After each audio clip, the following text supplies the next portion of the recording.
welcome to another vlog. It's May. It's May. It's Obi May. It's Obi May. It's May Obi Kenobi. Obi May Kenobi 1 day. It's Star Wars month. It's also May, which Cinco de Mayo, which I'll try not to white people it too bad, but any excuse to have more Mexican food, I'm down for. And margaritas and stuff, which, by the way, probably gonna make a margarita tonight. So hey, welcome to the vlog. It is 6:25. It's a Tuesday, May 3rd, 2022, because we've had some good and some bad reasons why this week is being shifted around and a little disrupted. We'll get to all of that. And we're about to do a little cooking, but we're gonna do something pretty simple and light, again, because we have a lot less time this week. But also, it's from one of my longtime viewer, supporter, families of greatness. So I'm kind of excited to check this out. That said, if you're new here or whatever, always remember I do time code this, like with chapter stops. So if parts of this you don't care about and you just want to get to the stuff you do, or you want to jump back and forth or jump around, all that's down there and more. We're going to have some movie reviews for you, and there's some cool stories. We even have some wedding stuff today, and then I have a fun little mini haul. I went out and bought a few things today, including we might do a pop unboxing, because yes, I bought a pop figure for the first time in I don't know how long, just because I wanted it. It looks really cool. But yeah, so we're gonna do this, and then Mary and I are gonna go play our Throwdown Thursday games for May, which is Guacamelee. So why not make a little guacamole? Let's cook. All right, first, forgive the mess behind me. I haven't gotten to the dishes yet today. But anyway, so let me tell you what the recipe is. So one of my favorite people have been super supporters. I don't even just mean on the monetary side, although they have been a super supporter as well. But they've been through the Patreon and all that stuff. They're on live streams, really supportive, particularly on the video game stuff I do, and just a whole lot of fun. And some of my favorite people in our Discord that post regularly. So I'm gonna say hi to Ezio, Brittany, Goku, and Kefla. And they showed me this a long time ago, and I never got around to trying it, but they came up with a super spicy guacamole. This might be a bit much for me even. We're about to find out. So this is gonna take 2 avocados. I didn't have the best selection. I think these are gonna be okay. So I got 2 large avocados, 2 serrano peppers. I love serranos, but you never know with the heat levels. It can be hit or miss, we'll find out. 2 diced habaneros. I am gonna seed those fuckers. We are not putting seeds in there. I'm even gonna use gloves, we'll get to that. 1 diced jalapeno. And now here's where it gets a little tricky. 1 yellow hot diced. We had a conversation about this, and I don't know if it should be pickled, but basically yellow hots are hot chili peppers, and I saw this as one of the options, so it may add a little extra vinegary. Guacamoles are flexible, so we're gonna take one of those and dice it up, because I can't find just the fresh produce where I buy of that. Then we're gonna do 2 diced cloves of garlic, pinches of salt, taste to your liking. And this is the interesting thing. We're gonna do about a 1/4 cup of kind of diced up lettuce for texture. So I don't know if maybe they just don't like cilantro or whatever, but I wanted to do their version as close as I could and try it out. And then, it said it's very hot. You can do more hot or less hot. I'm just gonna have it with some chips. And so this shouldn't be too big of a deal to get this all cut together. Now, the one thing I don't have, and I said I wasn't gonna white people this too much, but it was like a molcajete, basically a Mexican mortar and pestle. I do not have one of those. I have been looking into them, and I am just gonna use a basic bowl and a fork. Supposedly it tastes better with a fork. I don't know, we can test that one day. We'll do a guacamole off. But I'm just gonna do it in a regular bowl. The downside to that is if you did it in like a stone mortar pestle thing, there's all that texture that's also gonna help break everything up and smush it into each other. I'm just gonna have to work a little bit harder, but it is what it is. So let's pan the camera down. Let's put this together so Mary and I can go get on our video games and have a good night. So I'm gonna start with some of the easier stuff. Let's do the garlic, and we're gonna get rid of the, everything's been kind of rinsed off and washed down and everything already. I've already peeled my garlic. All the boring stuff we do ahead of time, just so you don't have to sit here and wait on it. And again, if you're new here, I don't consider myself a pro chef or anything. I'm just learning and having fun doing it. So we're just gonna, get through here, make some big chunks, and then we'll run through a few times and mince it up, like we do. But it just helps to kind of get it started with breaking it down. This will probably be the longest part of what we're doing here, I imagine, other than the actual mixing of the guacamole. Now, I am relatively, I guess in the last few years, new to liking guacamole and getting into avocado and avocado toast even. And today I learned like a dietary thing you can do is, don't do what I'm doing, that's terrible. Actually, no, that's fine. Just keep an eye on your thumb. But instead of using toast, you just use half an avocado and put all your toppings right onto that. And it's like, oh yeah, I gotta try that out. Also, real quick, while I'm just here chatting about nothing, you may have noticed outside it's kind of awkward weather. It was a gorgeous day, then it came a pouring, which we needed. We needed some rain. And now the sun's popping back out, but it's still raining, so I don't know if the windows are gonna go back open or not. That humidity is gonna be a little rough for me. I'm also feeling a little warm as is. And again, if you're doing this, and you know, the thing with a guacamole is like, it's pretty flexible. There's no real exact way it must be done. I'm sure there's some traditionalists and like, oh, well, traditional's about blah, blah. But, you know, it's like, get in there, have some fun. You can put pretty much whatever you want in here. You know, some recipes use red onion, Roma tomatoes. Some are just straight up avocado, cilantro, and like lime juice. Now you'll notice their recipe did not call for lime juice. I might put some in here because this is not something that I'm going to sit and eat the whole batch of right now. And I want it to not, you know, oxidize too badly. So we might actually go ahead and juice up a lime, which can then be used for drinks later, maybe. So, because I'm gonna have to juice some for the margarita I'll make tonight. Although I definitely wanna have some wine first. And I got a new wine to try. I guess I should tell you about that too. And then of course, you know, Joe Bob's back in town. Season 4 has started. I'll give you the Jamboree update, but I will tell you that for season 4, I made a Macho Nacho Dog. I was trying to do like drive-in food, or Macho Nacho Burger, which was pretty great. Mary heated up the grill, made some burgers, some, you know, frozen burgers, but still good for what they are, and some hot dogs. And on my burger, I did some crushed up Doritos chips and some Rico's nacho cheese and some pickled jalapenos. It was awesome. But the real surprise winner was, we're almost done with the garlic. I need to get rid of my ring too, hold on. The real surprise winner was the hot dog. I had a jumbo hot dog, did some warm cream cheese inside the bun, and then used some of those leftover caramelized onions from the last grilled cheese, hit it with some chives. That was amazing. So the next day I heated up one of the leftover burger patties, and I put a bunch of the leftover shredded Gruyere on there, and I hit that with caramelized onions and the chives, and wow. Wow. That is a repeat burger. That is a burger I definitely want to try with, you know, like real burgers, not just pre-made frozen patties and all that. Which again, I mean, are very handy. That's why we just keep them around, so when the mood strikes, you know, we're not buying them and then being like, oh, we didn't make burgers and we wasted all that fresh ground beef like I tend to do. So, because I was gonna make probably some chicken. I was gonna work on maybe like a faux Chick-fil-A type dealy here today, but you know, life got in the way this week, so you have to just bear with me. I guess I'll go ahead and let you know. I mean, there was a funeral, so don't worry, nothing crazy, nothing terrible, but I will tell you more about it. And there was in a way, it was kind of nice to have this funeral, but we'll get to that. Not because of the person. Obviously, the person is loved and will be missed, but there's a big story there. All right, we've almost got all that in there. There's a couple of big chunks, but I don't mind. Like, I'm the kind of guy, I will eat raw garlic, I don't care. I don't give a fuck. My name is... Obviously I do give a fuck, but it's fun to say I don't sometimes. All right, we're gonna rinse this off.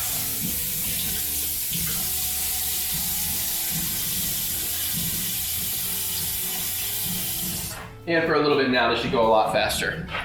All right, so just kind of take the tips off of these. And again, we are just dicing down fine, so I'm trying to decide if I want to de-seed these or not, actually. Yeah, I'm just afraid with the habaneros, like this is gonna be too hot. So I am actually gonna seed all my peppers. I know I don't normally do that, but actually, let's see if we can do the old break them up trick. You can kind of feel it loosening when you do that.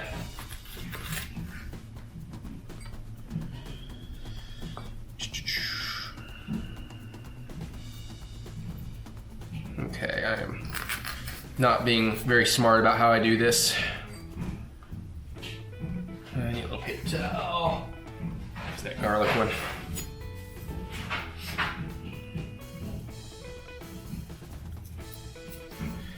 Since I don't normally seed peppers, I'm kind of unfamiliar with what I'm doing here. Or de-seed, I guess, I don't know.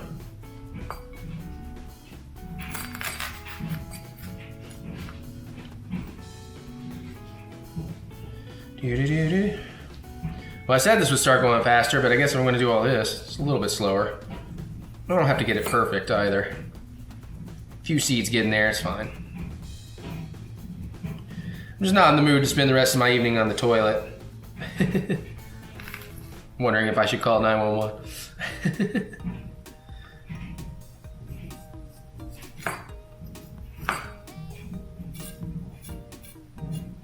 Yeah, that's good.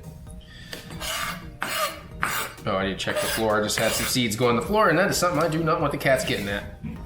That'll be bad. I'll get him in a minute. Hey, Napoleon. Bye, Napoleon. He's like, "What's up, Dad?" Oh, hey, Mom. Mom's more fun.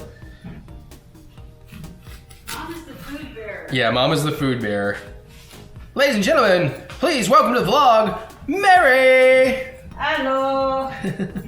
Alonzi. A lot less seeds in this one. Well, I guess on that side there was.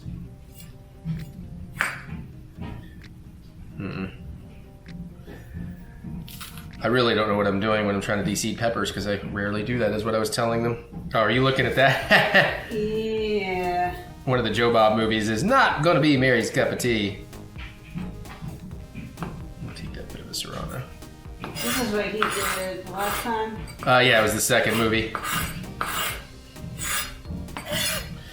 If they play it on Joe Bob and I don't own it, I buy it. Also, partially because they do the Just Joe Bob segments, which allows me to always recreate the episode if I want to. Yeah, you can smell the heat coming out of those. Let's just go ahead and de-seed the jalapeno as well. And we'll just dice all that up together. I feel like a jalapeno might be a little bit easier.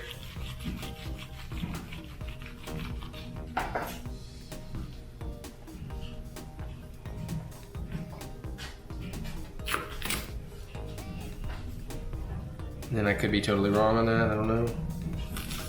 I think maybe if I quarter it. More seeds, yay. Just get in here and rip it out with my fingers. Now, I don't mind getting in here into the guts of jalapenos and serranos bare hands, because it's not that hot. You know, I touch my face a little or something, it's fine. But I am gonna glove up for the habaneros, because that is where I start to draw the line of getting that in your face. Quite a bit different. It burns. Yeah.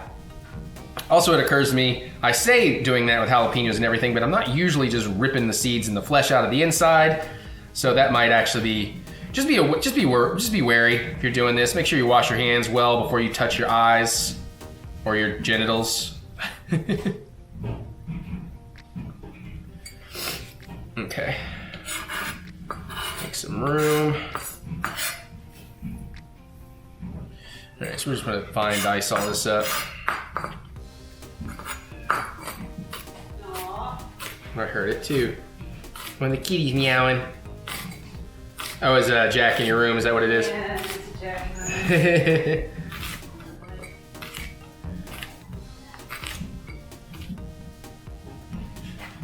Do, do, do, do, do, do. And I'll leave it a little chunky. I mean, we're gonna go through this some more, but I'm gonna leave this a little chunky. I do like a little texture to my peppers.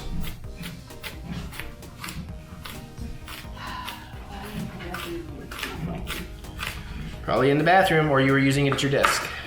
It's where you just got up from. Yep, it's at the desk.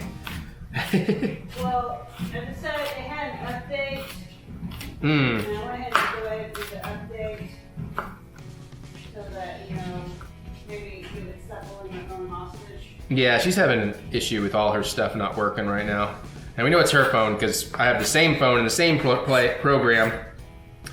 And I don't have that issue, so.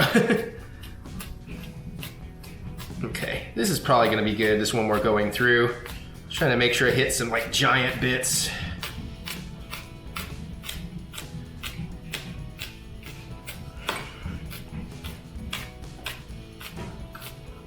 Yeah, there we go, okay. Let's get that in the bowl.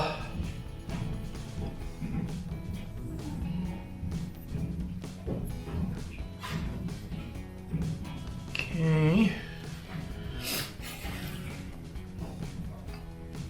Do do do do do do do do do do do. But yeah, it's been mostly been a pretty good week. I hope you all are having a really good week out there. You know, all things considered. Mary and I have finished Rebels, Star Wars Rebels Season 2. So we'll talk to you all about that. Tomorrow we get to go see Everything, Everywhere, all at once. I mean, it's going to be a lot of movies that day, but no, I'm just very excited about that. We'll probably give you a review. And then, of course, the day after that is Dr. Freakin' Strange, which we will definitely give you a review, hopefully in this vlog. It might get pushed to next vlog. All right, let's... Don't you usually finish this vlog up on Wednesday? Well, I'm not making an exception. I have a plan. That's why I said maybe. All right, let's get some of this lettuce out. Let's get that done before we move to the habanero. Don't need a lot of it.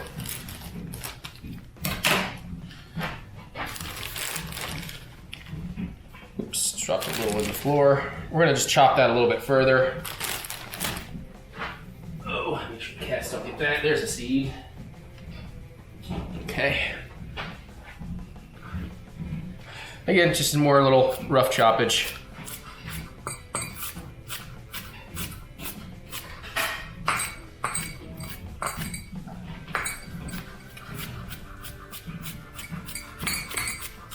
Oh, why is my board slipping? I have my paper towel trick under here.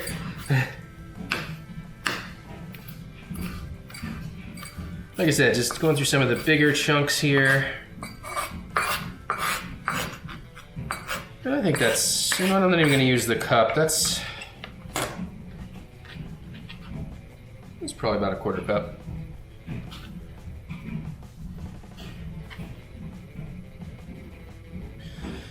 Sure. Put this away. I don't need a dirty dish. I don't need. All right. It's not too much wasted lettuce.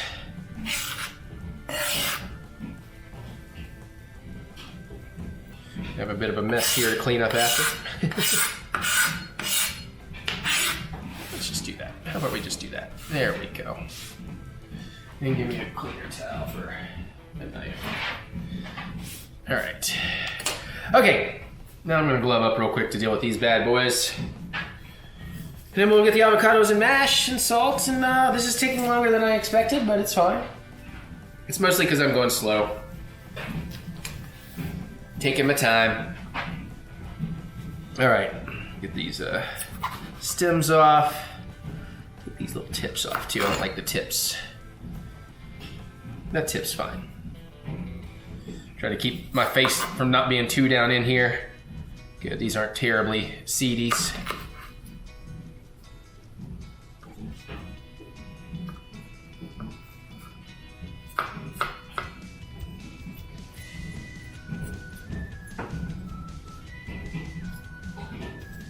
I'm being very gentle with my knife. Hey, shoo! Hey, shoo! I don't know if that's the pepper making me start to sneeze. Or just the fact that it's that perfect time of year with the temperatures that suck for me because it's really hot in the house, but it's never hot enough for the AC to kick on. And there's no air movement. There's a little flesh in there, it's fine.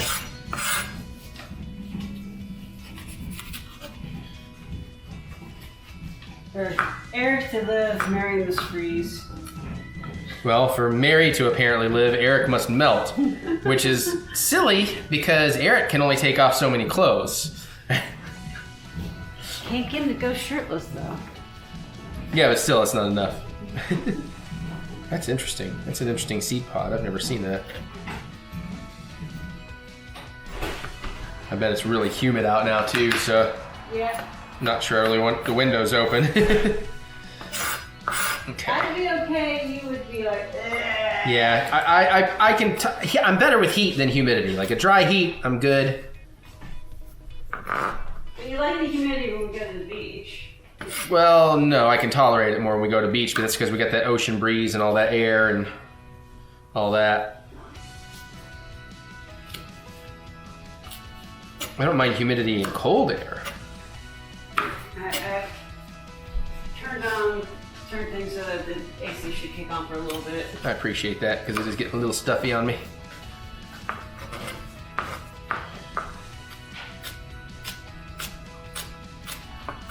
I'm gonna put a nice color in here. Oh, I forgot we still gotta do the hot pepper too.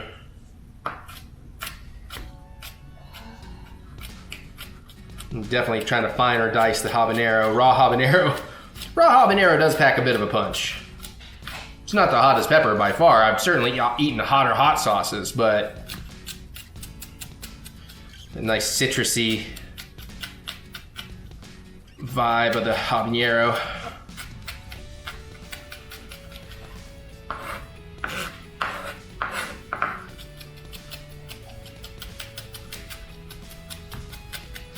All right, it's starting to look pretty good.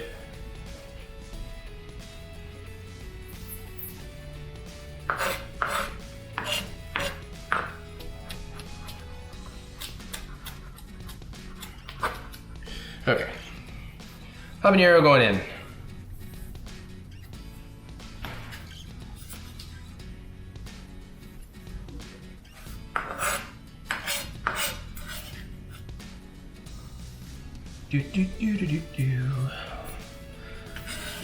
Almost to the fun stuff, everybody. Almost to the fun stuff. Okay.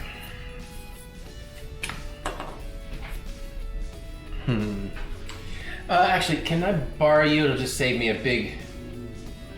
I just need you to open this jar so I don't have to take either glove off to do what I need to do. That jar, yeah. I don't want a chance rubbing habanero juice on anything, but I figured since these are wet peppers, I wanted to, thank you. That one looks tiny, let's go with you. No, yeah. Thank you. Perfect, thank you very much. And just take that stem off. Oh yeah, get that juice out of there. Trying to put too much vinegar in here. I was not gonna de-seed this, but it's kind of happening on its own. Ooh, it smells good. I've never had these, I don't think.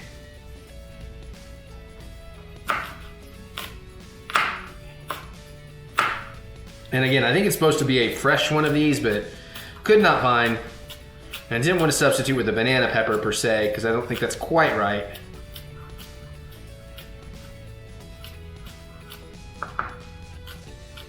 But I do think this vinegary tartness will be nice. Short work of that.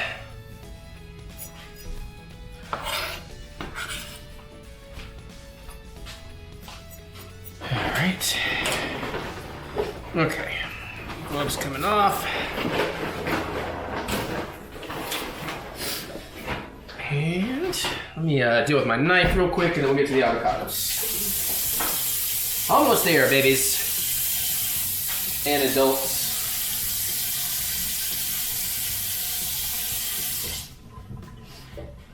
I'm just gonna go ahead and do that. All right, let me get this pepper re-lidded. I mean, that looks pretty good right there, just already kind of as is. I kind of want to give that a little stir up just to that nice little pepper salad vibe going on.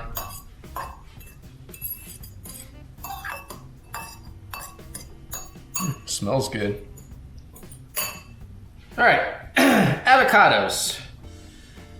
Kind of tricky, but not terrible. So you want to go in, and there's like the nut is in there, and you're not going to go all the way through. You're just going to go down till you feel the nut, which I know is funny. Now you very carefully watch your fingers. You just kind of work your way around. I already screwed up a little bit. The nut until you get all the way around. And then you should just kind of lightly twist and bring those apart. This is the part that always makes me nervous, but we gotta do a little bit of a chop. Not too crazy, don't go through and get your hand.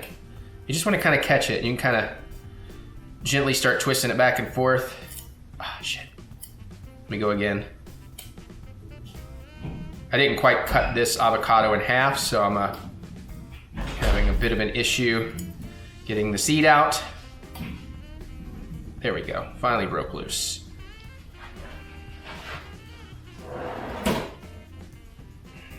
Shit. There we go. Got it. All right, let's do the other one.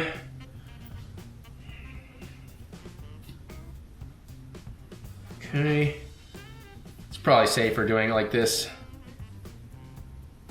Is what the guy says right before an accident. All right, we got that halved. Pulled apart. And good, that one came out much easier. And we got a little bit of browning in here, but I'm not gonna worry about that. Let me grab a spoon. We just kind of spoon it out since we're not looking for like pretty slices. Get as much as you can. Should come out fairly simply. Except I kind of sliced this one a little weird. Yeah, I'll go back and get that. Bit of peel off. There we go.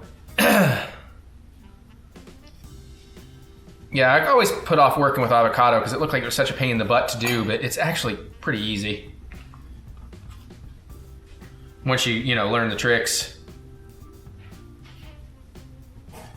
And of course, if you do get some bad spots in these, you can just scoop around them or take it back out. But for the most part, I think it's all right what I've got here, what I'm working with. I might actually take that little edge off though.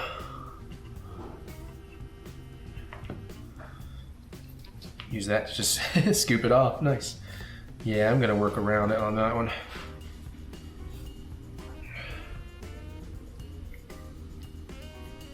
Come on now. Don't waste the avocado. I did I'm scooping out some more down here. I kind of did a bad job on that one, to be honest. There we go. Whoop, don't want that crap though, good. The crap fell out. All right. Now, let me get my hands rinsed.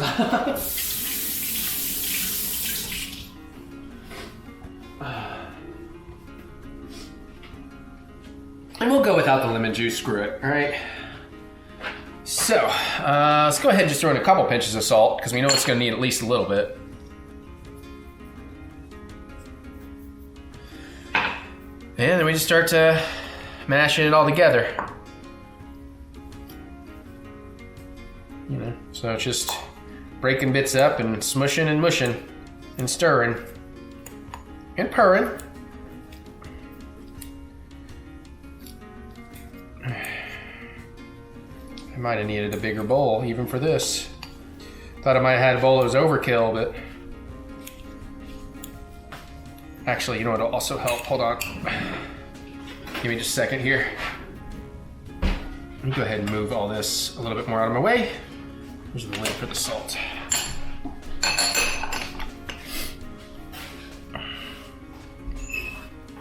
Just freaking do it here.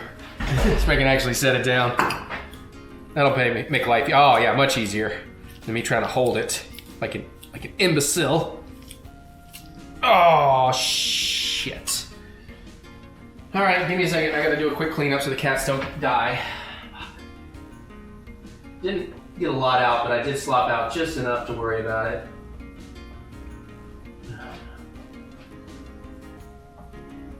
Okay, I think we're okay. Yeah, shit.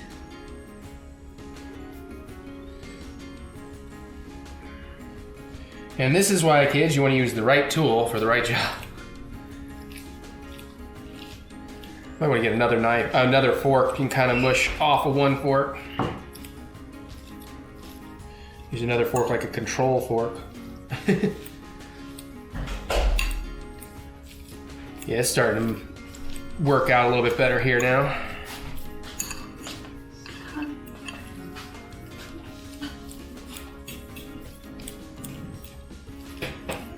And I'm still learning how to pick out the right avocado. I do wish these had been a little, so basically I know there's tricks with the little nub, but sometimes you're not really supposed to do that because then you screw people over when, if it wasn't ready. But I go by a squeeze test. I look for it to be, if I'm going to use it right away, I want it to be kind of soft, almost squishy. If I'm going to use it like that day. If it's going to be a little bit firmer, if it's another day or two, if it's a few days out, I'll go for even firmer. And it don't last much beyond that. Okay, now it's starting to come together. Just find the big chunks and continue breaking those down a little bit. Unless you like a real chunky one, because you can leave big old chunks of avocado. I just like guacamole. I don't really have a preference. I'll go with whatever. It smells pretty good. All right, now I'm gonna kind of start working all these ingredients back into the bowl and together. Really work them through.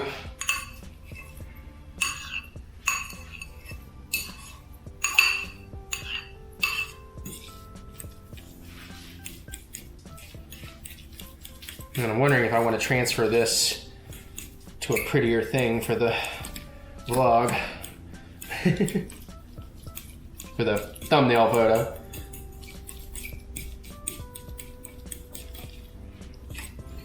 All right, let's see, is that all the big chunks? Yeah, all right.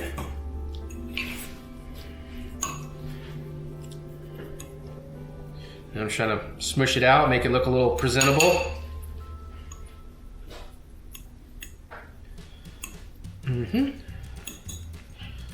And there you has it. Let's do a little bowl cleaning.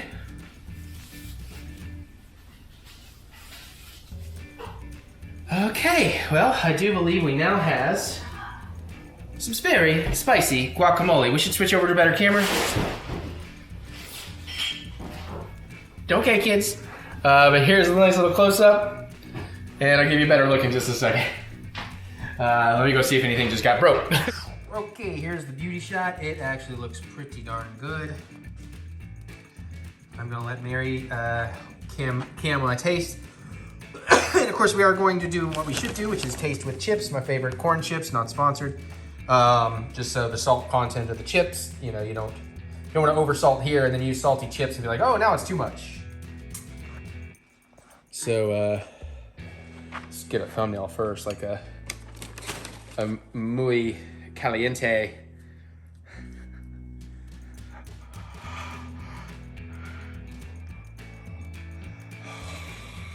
Put a little like flame graphic. I might. It actually deserves that. All right, now let's see. It smells really good.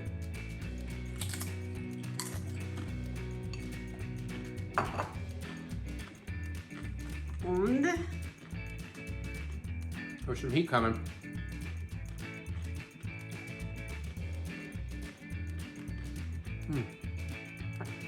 That's good. Hi, Jack. Good, this way they don't see me drink this water, so I can pretend to be a man. It's his camera now. No, there's some real heat starting to happen. I'm just wondering if it's gonna be a building heat or not. Like if it maintains that heat level, that's a great heat level. Like it's just right. Like it's definitely spicy. like, too spicy for me though, right? Probably, but I mean, if you want to try, I would just recommend you have some water. But let me get another little bit. Yeah, that's really good.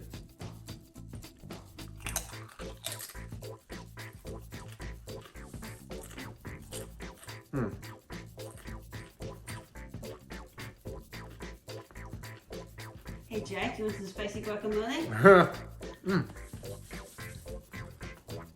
As you go, Brittany. Go, Kefla. Thank you. That's dope. That's dope. I did not use lime juice either. I just made it the way you said. Yeah, I think that heat level, it doesn't seem to be rising. But I do think it's going to be dependent on what bite you get. Some you're going to get more peppers in that bite. Some you're going to get less. All right. So did you want to taste a tiny bit? I might do a ton of I was going to say, let me take the camera there. If you do a tiny bit, you're more likely to get less peppers. And you want to avoid the orange if you can. Get me a big old chunk of guacamole. Or avocado. Let me see your bite before you go. Okay, that's not bad. Does it look safe? Sure. Because there's a big old chunk of avocado in there, not that much. Okay. And get ready for Mary to kill me in 3, 2, 1. And we are starting to have liftoff. Ignition. And get ready to run, Eric. Actually, maybe not. Wait. No. Wait.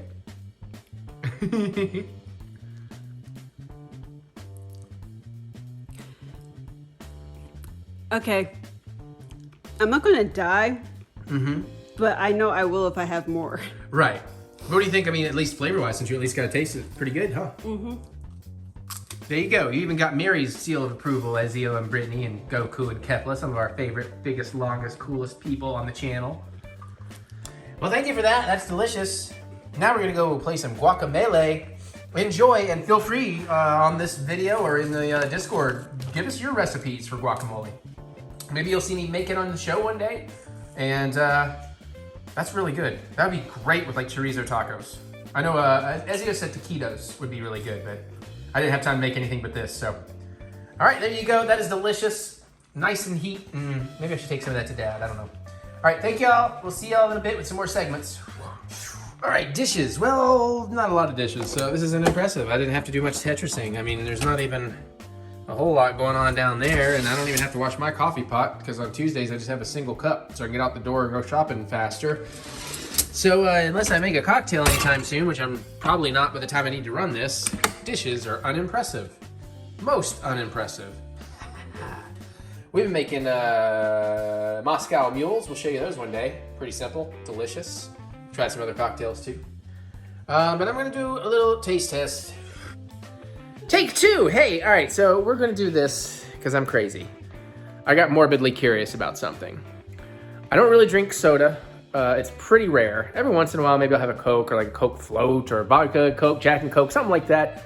Rare occasions, I'll get in the mood and be like, man, go for like a Sprite or a, or even a Mountain Dew. Or if we're having popcorn at the movies, a Coke is nice, cherry Coke. But it's pretty rare I drink soda, but I used to love Mountain Dew. Shocker, I know. Long before Mary. Pretty sure I wasn't even a soda drinker much when Mary was around, by the time I met Mary. But saw a lot of my friends, a lot of my peeps in our Discord and everything talking about this. And I got really curious. And of course, I bought a 12-pack because that's what I found. And then Mary found me the individual bottles I just missed because I was excited. And I was like, well, crap. Today, we're gonna try Flaming Hot Mountain Dew. Apparently, this is the fire episode. Maybe I should do the habanero-infused tequila. I might before this week's over. All right, so Mountain Dew Flaming Hot. Dew with a blast of heat and citrus. Flavor with other natural flavors. When they tell you it's natural flavors, that's because it's unnatural. Oh, I'm only doing this now because I want to drink my wine, but if I start drinking wine, this is going to taste different. So I need to set this down while I pop this buddy open. And I'm not really done like any of the flavored Mountain Dews. So this is my first flavored Mountain Dew, even. And I'm sure they're good. I don't know if this one's going to be good. Kind of nervous, actually. Ooh, it smells good, though. It almost smells like a margarita. Probably because I like simple syrup, lime kind of thing. All right, let's go for it. Cheers.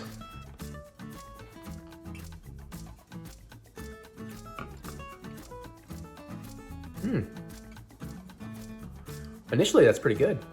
That's actually pretty good. We'll talk about it like it's a beer. I do the phases. There's the initial tongue phase, there's the settle down in the mouth phase, and there's the aftertaste. First phase is really good. It's actually quite tasty. I think it was WJ or somebody like that in our Discord said it could use more lime, and I think I'm going to agree with that. Wish the lime would pop out a little bit more.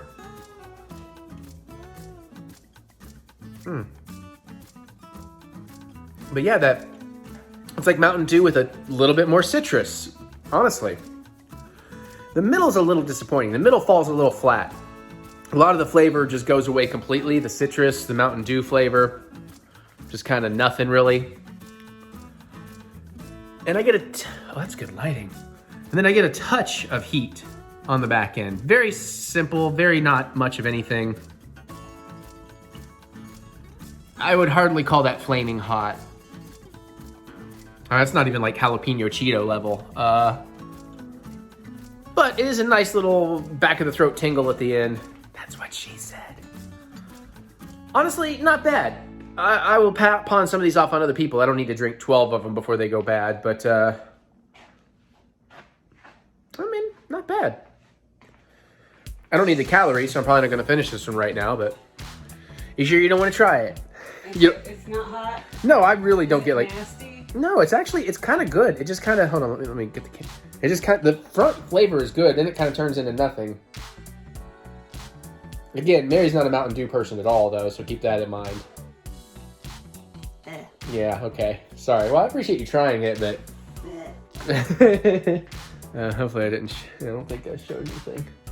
No, I'm not. Yeah, I know, right? You're doing my bills. Well, I don't know. We'll figure out what I do about that. All right. That's that. Let me get my wine, and then I'll do some story segments. Then Mary and I can go do our work. Hell, you know what? I just realized. Let's do another taste test. Why not? Let's make this vlog chock full of things. So, my go-to wine, my starter wine, if I'm, want to start drinking for the day or the evening or whatever, I want to unwind with like a nice Sauvignon Blanc. Of course, I love all kinds of red wines and things like that. A good Malbec is like my favorite.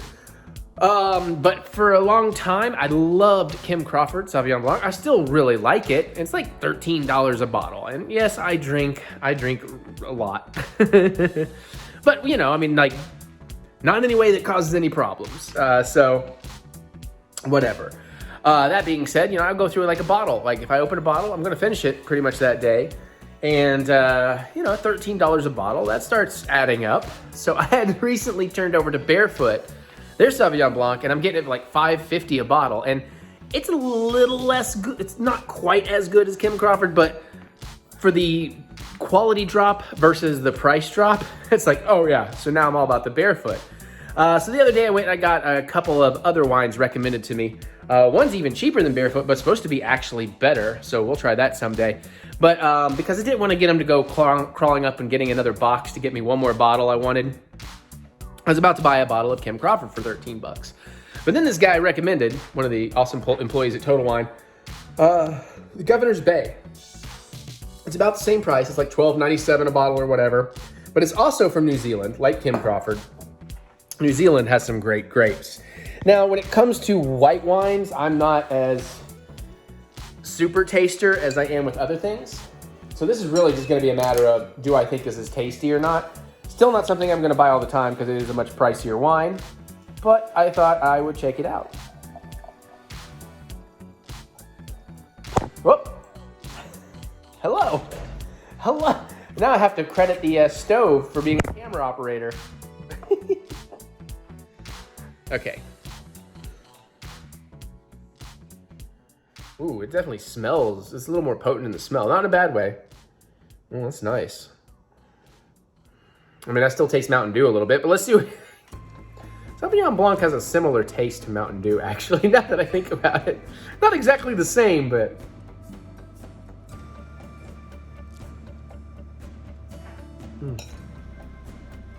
Yeah, a little smooth in the front. Yeah, a little bit more... I'm gonna have a hard time putting that into words, but that's pretty good. Nice kind of clean on the finish. It doesn't feel like sugary and cloying. Like it's not like gumming up the works. Super smooth all the way down, a little crisp in the beginning. Yeah, that's really good.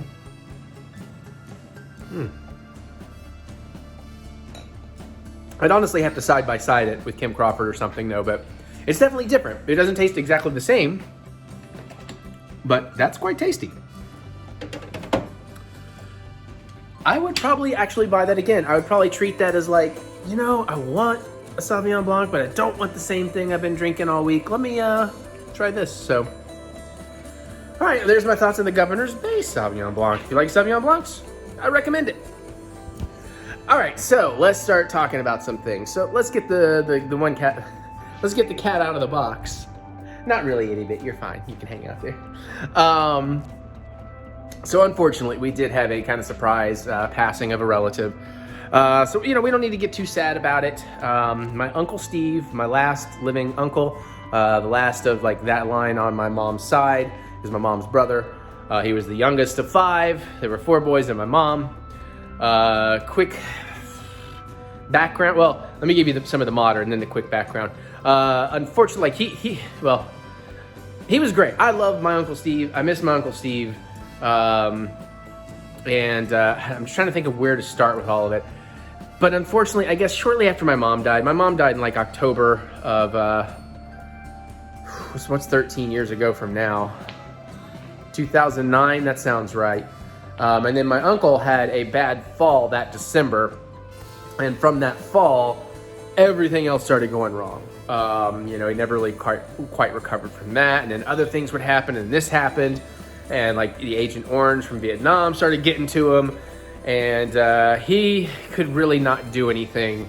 And while he was there and alert and could talk to you and all that kind of stuff, he was kind of not really invalid, but he needed a lot of taking care of. So his wonderful wife, Brenda, the last 13 years basically had to be his live-in nurse 24/7 and did not have a life at all. So it is kind of one of those situations where it sucks that he's gone. We hate that he's gone, but even, a lot of people, it's like he's kind of been gone for a while. So it's, if anything, this silver lining is kind of the unburdening. And I know that's an awkward thing, but it's an awkward truth of life and death.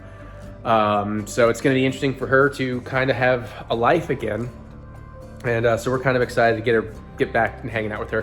So it was neat seeing a bunch of my relatives I haven't seen in a while too. So, but just to give you a quick backstory, Uncle Steve was awesome. My mom's family, her dad was great for a lot of their youth, but at some point, he was a coal miner. At some point it got bad.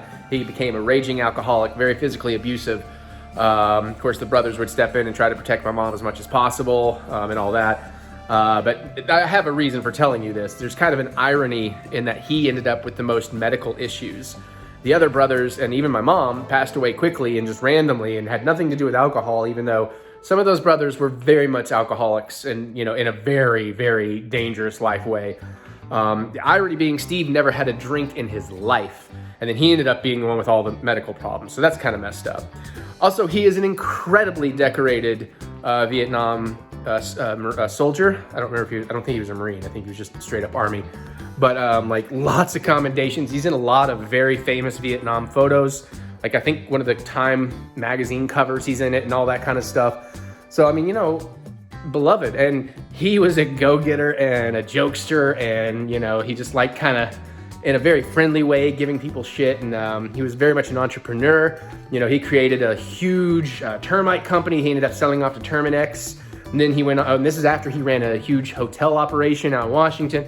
Then after the termite company, he was like opening up bingo halls and ran a huge bingo operation, almost got into politics because some of the laws he didn't like, And he would do things, he was always very successful, always smiling, always joking with you. But, he would get things done. But like he would like do things like he'd like to go order a grilled cheese sandwich and hold the cheese, to which usually people would respond, so you want toast? He's like, no, I want a grilled cheese sandwich, hold the cheese. He also wanted to open a restaurant, just toast, things like that. He actually was very much willing at one point to put up the money for me to open a video store. And this was right at the end of video stores. And of course, I tried to make that money, before we took the money, tried to make the business plan work every which way, but it was not good. At best, it would break even. And the writing was on the wall that video stores were dead. So, so anyways, very much loved him, loved his family. Before I met Mary, I'd always go to their place for Thanksgiving and play cards with them and my cousins, Crystal and Stephanie. So all that said and done, once I met Mary, I started going to her families for all the Thanksgiving. Kind of lost touch with a lot of that side of the family because, I just enjoy hanging out with Mary. So I was like, she gets all my time. I have a question. Yes. Who has better food? That's a tricky question. Different. Theirs was more traditional, which I'm not always a fan of, but it was really good. And they always had great mac and cheese. But in general, overall, more stuff and more enjoyable at your place. Plus, sometimes you get like Charlie and Kathy bringing stuff, you know what I'm saying? So, plus we can play Cards Against Humanity with your family. That's not doing that with them. Gonna be gin rummy over there. But anyways, What? I'm sorry, I just gotta careful not to kill the rat, though. Yeah, making them laugh so hard. I guess, what are you doing, bird feeders or something? Yeah. I just figured so they would wonder why you had rubber gloves on. Anyways, long story short, let me get to a little bit last of it. Of course, you know, so we found out like late Friday night, or Friday morning, and the funeral was gonna be Monday. And then of course, because we're gonna go see 2 movies this week, which I'll also tell you about, it's like, oh, this is why we're doing the vlog mostly on Tuesday, because we had Monday and Tuesday, and yesterday I was exhausted, because of course I had to, you know, the night before I went to bed at 8 a.m. That Monday I had to get up at 8 a.m. So, but I did, and I looked dapper in a 3-piece suit. Mary came from work, she looked gorgeous too. And as much as the circumstances for doing so kind of sucked, it was actually really cool to get Mary to meet some of my family she's never met. And of course, they all thought she was awesome. And I got a lot of compliments about how pretty she is, and I'm a lucky dog. I'm like, I know, I have no idea what she's doing with me, but I appreciate it. And you know, it's all about the wedding and all of that. So, and then he had like the soldier, you know, funeral with the 7-gun salute or whatever they call that. I'm sorry. And taps. Oh my God, the trumpet player who did taps was on fire. It was a beautiful rendition. So yeah. So that's kind of what's going on there. And again, like I said, you know, it is what it is. It sucks, but you find the silver linings, and it's like, hey, that whole family's together now. My mom and Steve are together. We're all joking. They're probably up there playing cards or going to the great casino in the sky and playing them slots, you know. So yeah. So that's also kind of why this might be a little bit of a wonky thing. But I wanted to get that story out there and tell you about all that. And yeah. Cool. So let me think what's next. All right, let's do a quick little haul. So, as you know, I got that PlayStation last time, which sadly, I'll tell you more about in a minute, but I haven't actually got to play anything yet. But I finally got me a charging station. This is the one that came with Mary's bundle. I like it better than the actual PlayStation one I got with my original one. And this was like on deep discount on Best Buy today. It's normally 25 bucks. We got it for 19, so kind of happy about that. Plus, PowerA is pretty good. That is who made pretty much all the chargers I had been using in the past. Got some cool cookbook. Oh my God. You've seen our tournament of Toasties. Next time we do fried mozzarella, we're wrapping it in bacon and gonna try one like that too. That's not what that is exactly, but man, there's some really interesting stuff in here. Just trying to give you a quick little, oh my God, look at that. An idea. So expect to see maybe some of this show up someday. In the, yes, that sounds amazing. In the cooking vlogs eventually. So yeah, there's gonna be some delicious stuff there. And of course, you know, I got my standard Food Network magazine that, even though I subscribed for 2 years, I got about 6 months, and they kept throwing it in the driveway. They come past the driveway and then the mailbox, and they would throw this in the driveway, then put the mail in the mailbox. No fucking clue. At least it was bagged, but I think that might be partially why I don't get it anymore. I mean, I paid $20 for 2 years. I got 6 issues for $20. Way cheaper than the cover price, fine. But now I got this. We're cooking out. It's cookout season. I'm very excited about my favorite magazine. And then I found this because it just had some really cool looking stuff in it that I wanted to try. Try to give you a little flipsies. You know, I love my Mexican food and love kind of getting in there and doing, oh yeah, there you go. Pickled pineapple, tofu chorizo pickled pineapple. Oh, sounds awesome. Cauliflower ceviche tostada. Are you kidding me? Lamb fajitas. Oh yeah, mushroom chorizo tacos with queso. Come on. Yeah, oh, chili rellenos. There's some things in here that I'm very excited about. So we'll play with those. With my $50 GameStop gift card and the points, like the $25 in rewards points I got back from my bundle, and $15 rewards I already had, I got a $100 gift card for free today. Gonna use that to finish paying off Evil Dead. We'll talk about that in a minute. And then the pop. I couldn't resist this. I saw this was coming. I was like, I might have to get that. And then they had a few of them, and I thought, yeah. Boom. Undertaker, GameStop exclusive, in the coffin. Hair down. Old school. He's still my main when I'm playing WWE, my faction. And I was like, this is just too cool. And I'm quite excited about it. And now if I can do this one-handed, I haven't opened one of these in a while. There we go. Let's see what it looks like. Promise you a little bit of an unboxing. Again, doing it one-handed. Oh, it's got the kind of the WWE crowd background in there. That's pretty cool. Nothing hiding out back there. All right, cool. Yep, just like the old days. Oh, yeah. Look at that. That's freaking awesome. That's freaking awesome. Like, put it... Oh, I got an idea. Yeah, we're going to go try something. Here, walk with me. Let's hope there's not a cat out front. I got to get to hanging my art, y'all. Okay, good. Jack got sleepy, so he's not going to try to get in here. I really got to get to hanging my art. I don't think I have anything I can't show you. We're about to get set up for doing our gameplays. But I got to try this. Hold on. And you come to daddy.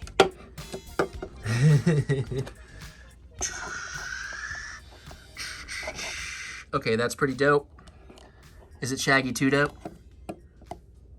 Oh. Or even just like having him like backlit by it. Not brought to you by Puffs, I'm sorry. Oh, that's cool. Oh, there we go. Oh, that's awesome. I could make the lighting cooler, but I have the lighting set for our gameplay. Okay, that's a cool ass pop. So excited. I've already got my money's worth. All right, let's talk about something else. Actually, we got a little bit more of a haul. I forgot this came in today. We'll look at that in a second. But it was movie day, so we picked up this on Blu-ray. Sure, we're so far behind. We're probably like 30 DC movies behind on these animated things now. And of course, we picked up part 1. There's gonna be 3 parts. We still need to finish watching part 2. We thought that was gonna be the end. We just haven't gotten to it. So, and we got the Steelbook for Turning Red, but Dad's watching that right now at his place. And we got the new Steelbook for Smoking Aces. Haven't seen that in a while. And then this came today. So I know what the game is, but we got other things we can, I'm sorry, I have to do it this way. Oh, am I disturbing Jack over here? I think I am. Okay, hang on, how about this? There we go. It's a little tight in there. And we'll see what the card, I don't know if there's a card with this one actually. Let me double check, see if it, now that I think about it, there's not a card with this. Because this is not a numbered edition. We got the Limited Run Games Martha is Dead PS5 edition, which is good. Oh, that includes reversible inlay, poster, stickers, and digital tarot cards. Cool. I know nothing about this. I just know it's something people were talking about, and I wanted to try it. Limited Run Game, physical, PlayStation 5, which is good now since I have that PlayStation 5. Although, you know what? Let me tell you what's up with that. Like I said, I have yet to actually play anything on my bedroom PlayStation 5, but I've spent a lot of time with it, a lot of fun time with it, and I got plans now. The other night, Mary just really wanted to get some more of her Final Fantasy VII in. She finally kicked Hell House's ass on hard, so she's enjoying the game again. She's trying to 100% it on hard right now. So while she did that, I just went up to my room with some wine, and I just finally sat down with it and started searching through all the stuff I have. Like, Mary bought me a 3-month PlayStation Now card years ago. Finally put that in, see if it grandfathers into the new stuff. Looked around all that, I looked through the sales, I have some credits, I looked at what digital things I own, trying to figure out what I want to play on it. Because again, I'm kind of stuck in this, a lot of the stuff I play on Xbox I end up making money for because of like the rewards points and all that kind of stuff. So if I can play it on Xbox, I want to play it on Xbox. Although I will say the PlayStation, the ecosystem, not quite as clean jumping from room to room as Xbox, but pretty darn good, better than I was worried about. But I got to spend like an hour looking around. Then I finally had a plan. I downloaded some stuff like some of the original God of Wars. I'm going to kind of stream play off PS Now. Something else, I forget. Haven't played it. But then what really occurred to me and what I keep intending to start playing, if I can stop playing Xbox, is I'm going to do my Star Wars Jedi Fallen Order, my second playthrough on PlayStation. Because when I originally played it, I played it on Xbox. So I've pretty much got all the achievements out of it that I would likely get if I'm just doing a for fun replay. So it's not going to benefit me to play it again on Xbox. But this way, I got a cool game I can enjoy on my PS5. And I already own the digital deluxe over there and everything. So I got that downloaded and ready to go. But of course, I got to it late last night and did some Lego Star Wars and then didn't have time. But maybe tonight, I'll start that up. So that's the plan. Huh? Oh, I should tell them that too. No, Star Wars Jedi Fallen Order. But I was joking with Mary. I'm glad you mentioned that. I've already bragged about you beating Hell House. I had joked with her. It's like, that's the kind of game for me. I might enjoy a playthrough on easy just to get the story, not necessarily the challenge. That's not a game I'm looking for the challenge on. Some games I like a Resident Evil, I'll give it a go on hard or whatever. But and then I was like, because then I kept joking I was going to steal her disc because she has the disc version. But it turns out they gave us Final Fantasy VII as a PlayStation Plus game a while ago. But back then it was for the PS4. and did not give you the free PS5 upgrade. Well, as of December last year, you can now get the PS5 upgrade. I had to click a whole bunch of buttons and jump through some hoops, but I was able to actually download the PS5 edition of Final Fantasy VII Remake. It does not have the DLC. I would definitely have to drop $20 to get to that, but I'm mostly just wanting to play the main campaign. So she's all excited that I have that now and I could play that. And then she can, like she did with Dragon Ball, teach me what I'm doing wrong. So I'm excited too. That way I can pay less attention. But maybe I'll get to that as well. So there you go. And then, of course, I want to do Ghost of Tsushima. I might try a little Death Stranding director's cut, although I don't think that's really going to be my 100% kind of jam. It might be a little long and tedious for me from what I've heard, but maybe not. So I do have some choices, you know, because again, and then I'm about ready. It's been 2.5 years since I played God of War 4, and the original Spider-Man. I need to do that upgraded Spider-Man play and 100% Miles Morales and things like that. So there are definitely games that are PlayStation only I'm very excited for and I will get to. But I'm kind of really enjoying WWE 2K. We'll talk more about games and all that when I'm playing a little later. But I just wanted to get that out of the way. Okay, there's more to talk about. More taste tests for Mary. Chocolate pudding peeps. You know, if I wasn't drinking wine, those sound good. If they're any good, I may try one later, but I don't want to right now. Okay. But Mary's gonna give you the taste test. She's gonna give you all the flavor notes, the texture profiles. I don't remember, did we do these other ones on the Donut Shop Coffee? those before Easter. What did you think about those? Just giving them- those are so good. So apparently, if you like Peeps, find those Donut Shop Coffee. Those were gone after Easter. Oh, I well. couldn't find any. I Well, found here. these after Easter. They're gone here. Maybe somebody lives in a small little place where nobody knows or something. But, yeah. Of course, the face is so offset. Little bunny football, running to the forest. I'm not being rude. It's because his face is melted. Sorry.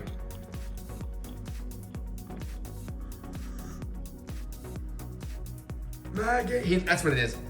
Maggie, I'll find you, Maggie. Oh, Is it pudding? Is it chocolate? Is it marshmallow? Is it people? I think that what may keep it from being as pudding as it could be is actually the crunchy sugar on it. I could see that. But it does have a. Why are you way over there? Because I'm trying to get away from the mixed lighting. Okay. But no, it does have it's a very light chocolatey taste. Chocolate tea. But it's okay. It's not as good as the coffee ones, but Donut Shop Coffee. Oh, it disappeared. Cool. I'm glad you like it. you may enjoy it. I might. Again, I just don't want it right now because I don't think chocolate pudding and Sauvignon Blanc Yeah. really.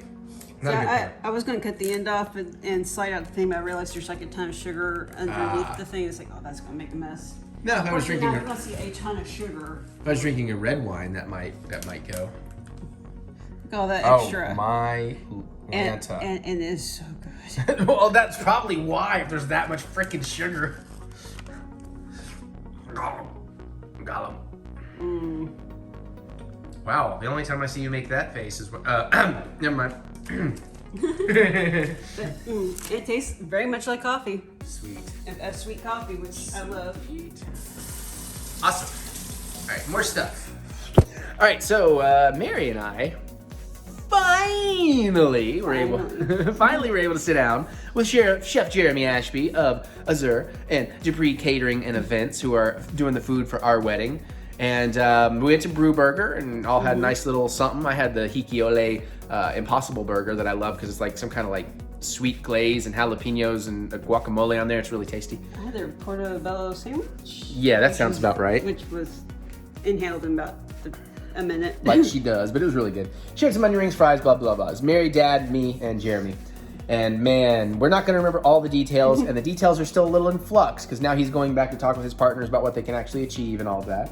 Also, it's fun because it's fun hanging out with Jeremy. We usually only see him for a few minutes at a time, you know, raving about his dessert food, and he apparently really enjoyed working with us because like, wow, this is one of the easiest one of these meetings I've ever had. That was my thought, was like, this is not nearly as painful as I thought it was going to be. Yeah, well, I mean, because we kind of zeroed in on the ideas and figured out what we did, and I treated it like a film. It's like I gotta make decisions, you know. Well, yeah, my biggest fear was that you were going to want all the things. And you know how you are when you're looking at a menu, you're like, it takes you about 30 minutes to decide on what your Sometimes. entree is going to be. Well, that's why there's appetizers and soup course. And It's kind of like, I can't narrow down between these three things. But we did figure it out with some of his suggestions and some of our suggestions, and it's going to be really awesome. It's going to start with like an hors d'oeuvres kind of station. There's going to be some California rolls, some ceviche, and he's going to do a Jamaican jerk chicken hand pies. Which again, he liked the idea that we kind of themed it with where we got engaged, you know, like because in the Mexican resorts and the Jamaican resorts and you know, we got engaged over sushi, so kind of the theme of that is really cool. And people can just kind of get what they need there. Of course, there's going to be drinks and all that served. Then we're going to do like a soup and salad course when you sit down.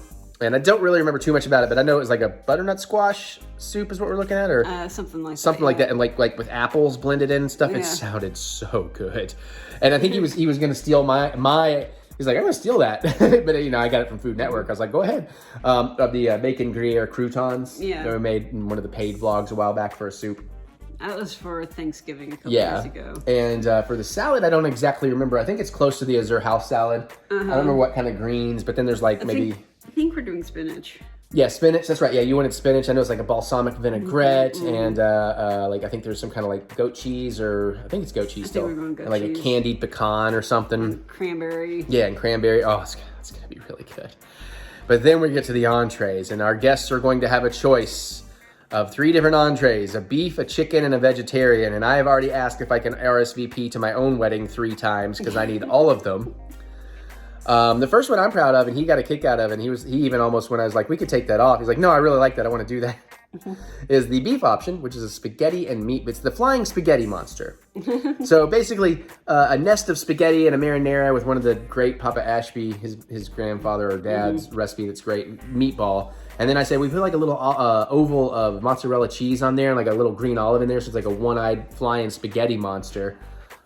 Which I thought was really cute. And then again, like Mary and they were all agreeing, it's like, yeah. And plus, you know, spaghetti and meatball, pretty classic. That's not something that's going to scare people off. It's the quote-unquote safe option. Right, but can still be done incredibly beautiful and gourmet and delicious for that many guests. Because that's part of what I'm going for, is I want people who don't often get to have that eating experience I get, to be excited about the food and get to experience some of that. But at the same time, keeping in mind, we want to, she's scratching my back, it feels so good. We want to have dishes that fit for catering. Like, you know, you don't necessarily want to do filet mignon to order for that many people. It's not going to work out well. So there's that option. Then we get to the chicken option, which is probably what I'm going with. And this is a variation of something they just put on their menu recently. You know I love chili rellenos, particularly cheese ones from Mexican restaurants. You know I've wanted to... okay, Now you talk. I got you. You know I've wanted to do a Mexican-Italian fusion for ages. So I thought they put this on the menu because of me. It turned out, no, it was just coincidence. But they had a goat cheese roasted red pepper relleno, a relline, however you say it, on the menu recently, and it's so good. It was a roasted red pepper stuffed with goat cheese, then breaded and lightly fried, and it was awesome. So we're looking at doing a variation of that, where we roasted red pepper, stuff it with goat cheese, wrap it with like a thin kind of scallopini chicken, bread that and deep fry it, and then hit it with something. I don't know if it was like a goat cheese sauce. I don't remember what we decided on all that, but that's gonna be amazing. But then we get to the thing when it comes to food, you know if you get married to perk up. And then when I retell the story to Mary's mom, her mom perks up too. And there's more about this. The vegetarian option might be the most mind-blowing. So I think he called it like a Neapolitan or Napoleon or something. And we don't remember the specifics exactly, but basically it's a giant upside-down portobello mushroom. That's where she's already like, ooh. And it's filled with a lime avocado and then like a tomato on top with shaved red onions, tomato jam, tomato relish, and like I think a balsamic drizzle. And it's like, oh my God, that sounds... There's some sort of cheese in there too, I'm sure. Yeah, it's vegetarian, so there probably was some kind of cheese. Or maybe it was like a cream cheese, like a cheese sauce or something too. So, but that sounds amazing. And then it's funny, I was telling Popcorn that we had... Actually, I went to talk... As I do when I eat at Azure on Sundays, I'll go up to... It's like an open kitchen. You can go talk to the chefs. I go up and I just tell them, you know, because they ask me like, what'd you think of this and that and blah, blah. Or we just shoot the shit about games or whatever. And Popcorn, one of my buddies over there, one of the sous chefs, he was like, hey, I heard Chef said you guys finally planned your menu. And I was like, yeah, man. I started telling about it. And then I got to the description of the vegetarian thing, and he knew exactly what I was talking about. And he's like, dude, those are phenomenal, because they used to make them apparently at the restaurant. And I missed them. And Jeremy said he's definitely been toying with putting that back on the menu, and he's going to do it and invite us in to come have them so we can see. It's like, yeah, sure. And then, of course, desserts, we don't know exactly specifically yet, but one of the women who works there and does desserts for Azur is doing all our desserts. Rose, she's a good friend of ours. There's going to be a variation like cheesecake cupcakes of different kinds, like German chocolate, Heath bar, and then Dad and me is the lemon blueberry, things like that. So the food is going to be mwah. So he's talking it over. We're going to get that finalized down. We're going to start working on that damn guest list. Yes. And I'm going to sit your ass down this weekend. ooh, what you going to do to my ass when you sit it down? I'm going to start grilling you. I mean, long pork might be good. I don't know. But yeah, so yeah, if you get an invite, you get excited because the food is going to be whoo child. All right, so there you go. You got an actual wedding update. More eventually. So we watched, I may put this out of order from filming, I don't know. So we finally got through all of season 2 of Star Wars Rebels, which, as much as I love season 1, blows season 2 out of the water, especially those last freaking episodes. You mean season 2 blows season 1 out of the water? Yeah, I don't know what I said. You said the reverse. Yeah, okay. Well, yeah, 2 is incredible. Major game-changing moments for some characters. Major revelations, especially with Ahsoka at the end, some things she learns. Some connections about when certain people last saw each other. The action's incredible. The stories are incredible.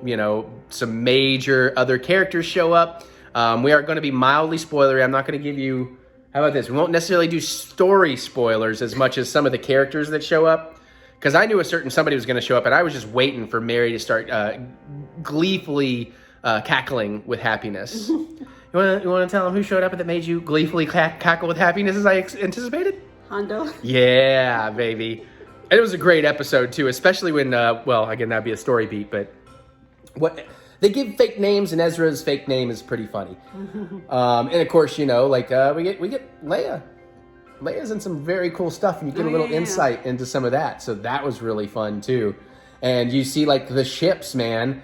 The very important Hammerhead ships, how they got them in the Rebel fleet. That's not so much a story point as much as a episode setup. So, that was really cool. But man, then you get a whole Chopper episode, which is fan-fucking-tastic. Because Chopper is just the best. He's the best. And we learned some cool things about Chopper that if you didn't remember from Clone Wars are fairly revelatory. Revelatory? Did I say that right? Like a revelation, revelatory. Yeah, there you go. I knew it wasn't quite right. I was having trouble with chocolatey earlier. Do you expect me to actually get that one? Sure. But yeah, so obviously I really had a great time with it on my rewatch, and this is her first watch, so what do you think? Sigh. This is what happens when you do all the talking first. There's really nothing left for me to say. Well, I'm trying to give you a guidepost of what we can say and what we can't. I didn't know you could use lightsabers like that. And if you can, why doesn't all the Force users do that? Oh, with the Inquisitors. Yeah. Yeah. That is a caveat. It's okay, it's silly. It's Star Wars silly. It's fine. But I do understand where she's coming from. Although I think I had good answers I gave her at the time, but I don't remember them now. Let's see. Actually, I think if anything, I'm far more interested in what's getting ready to happen in next season. Because of an injury? Just because of everything that's set up in the last couple of episodes. Okay, yeah.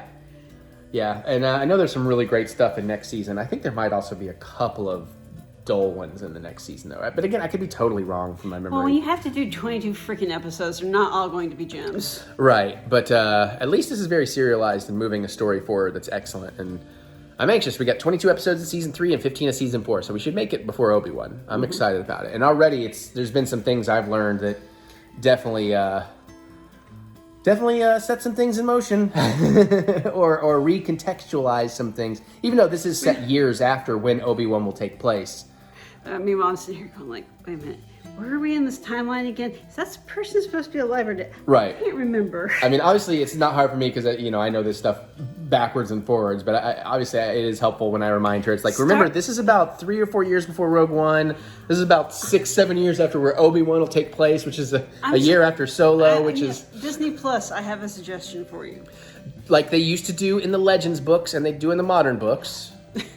Is start putting, with your major expansive properties like Star Wars and Marvel, just give us a timeline. You go, this thing fits between this and this, and so you don't have to go, wait a minute, where the hell am I again? Yeah, like I mean, it could even just be like a looping video that is a still frame or something of the timeline. So it's like, just watch that for a minute and find what you're looking. Okay, so this is before. Okay, now I can watch the show. Yeah, something like that. Yeah, that would be kind of helpful. But anyways, on to season 3. Not necessarily tonight, but very soon. Very exciting. Star Wars for life. Troll. Yeah. Bye.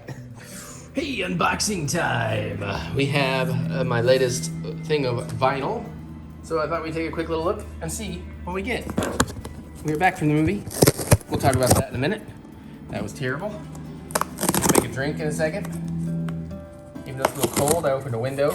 Mary's doing the glitter for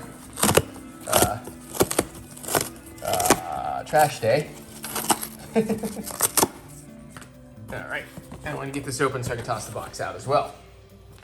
So, first up, let's do it like this. First up, we've got Barstool Preachers. Blatant propaganda. That could be cool. That looks pretty punk rock. Okay. Who is that? Planet something? No, I can't make that out. Interesting. Next up we has... Ooh. Ooh, oi. This is Street Punk Volume 5. It's not old enough for the bands I know to be in there, but that's pretty cool. I love some Oi. I was in an Oi band. Some street punk kind of stuff. It's one of my favorite things. Dr. Heimlich and his maneuvers in North Carolina. We were amazing. And just as quickly as we blew up, we fell apart because this lead singer got into coke. And then we have, oh, I love this art. Vitamin X, Age of Paranoia. That is some dope art. I don't know what it is, but okay. And here is the card with the message. Here, this time around, we got you Oi. This is Street Punk Volume 5 from Pirate Press. Break out your Doc Martens and suspenders for this one. Next, I'm sorry, I have to do Age of Paranoia, the 2018 release by Amsterdam hardcore punkers Vitamin X. Cool. Finally, the Barstool Preachers on their 2016 ska punk release. I also love being in ska bands. Blatant propaganda. I think you'll love Looking Lost. Until next month, Elizabeth. Those all sound fantastic. It's not really a music night, but maybe this weekend I'll check some of those out. That sounds great.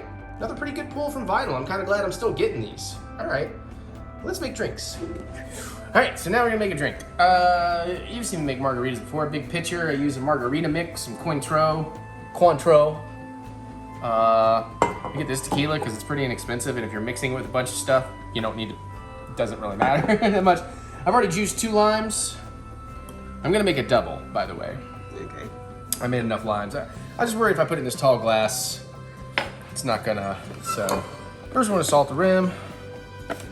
We use our little handy dandy rim salter. I'm going salt, not tahini. It's about time to change our salt out, actually. I've got some new salt. Yeah. All right, so but first things first, let's get a little juice on the rim here. Find me one that's good for rimming. Now, I will point out that this thing, I don't know if I can open it from here. What are you trying to show? Well, So the I can- sponge thing, that if you were doing like Oh a yeah, lot there's of a drinks. this is a 3-tier. You have one like this that you can put liquid lime juice in or whatever. Yeah. All right, so we're just gonna get a nice little juiciness around the edge to help the salt stick. I always kind of overdo this personally. I would actually. Oh, I didn't probably need to. I've never made one in a glass like this. We've never made a margarita like this, like I said. So we're actually mixing pretty much straight vodka and lime juice here. And put the ice in when we're done. They're calling that a margarita? What? Lime juice and vodka? No. Did I say vodka? Yeah. No, anyways, tequila, Cointreau, I don't... lime juice. Cointreau. One of these days. All right, so since I am making a double, they gave me a recipe for 2. So 4 ounces of white tequila. I guess silver tequila is the same thing as white tequila? Yeah. Yeah, that's what I figured. So I need 4 ounces. We're gonna do 2 pours of 2 ounces here with my little handy dandy measure. I.e., silver and white are both clear. That's what I figured. I know there's like gold, and what else? Or is that it? Let's pour.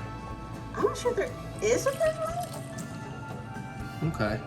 I could be wrong. I may be thinking rums. Yeah, well, yeah. With rums, you can get regular rum and then darker light.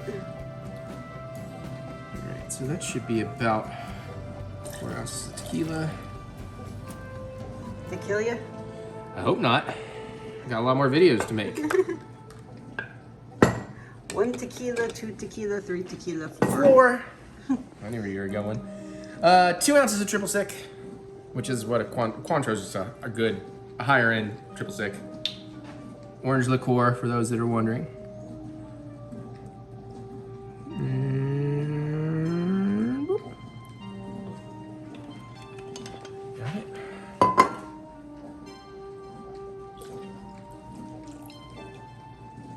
Okay. And then for that, we want 1.5 ounces of freshly squeezed lime juice. I don't mind if I get a little extra because I like the lime flavor for sure. Actually, they say that's 2 limes. They are about right. I'm just gonna pour that extra in there, screw it. That's barely anything. You can see it's not a lot. No, we don't have to sit on some. Why would you sit on lime juice? To help the lime's juice easier. All right, so I think I'm gonna mix and then put in ice. Divide the stuff between 2 glasses or do it in one. Stir to combine, top with ice, garnish with a lime wedge. Let me use one of these straws. We'll go with the red. Check. So we give it a nice little mix. Hi, Aaron. Good, this way they can't see me swap out for the professional version. Aaron. Jack. Say hi, Jack. Okay, that's good. Now I need to go get some ice. Oh. Cats are cute, but this is my segment. Okay, so I will follow you so they can see what else is in our freezer. Which I have recently cleaned out. It may be hard to tell. Get these first couple bits in there gently. Try not to lose too much salt. It's a Christmas card. That's the Mystery Science Theater Christmas card. That's probably good. Give that another little quick stir just to let some of the ice go through it.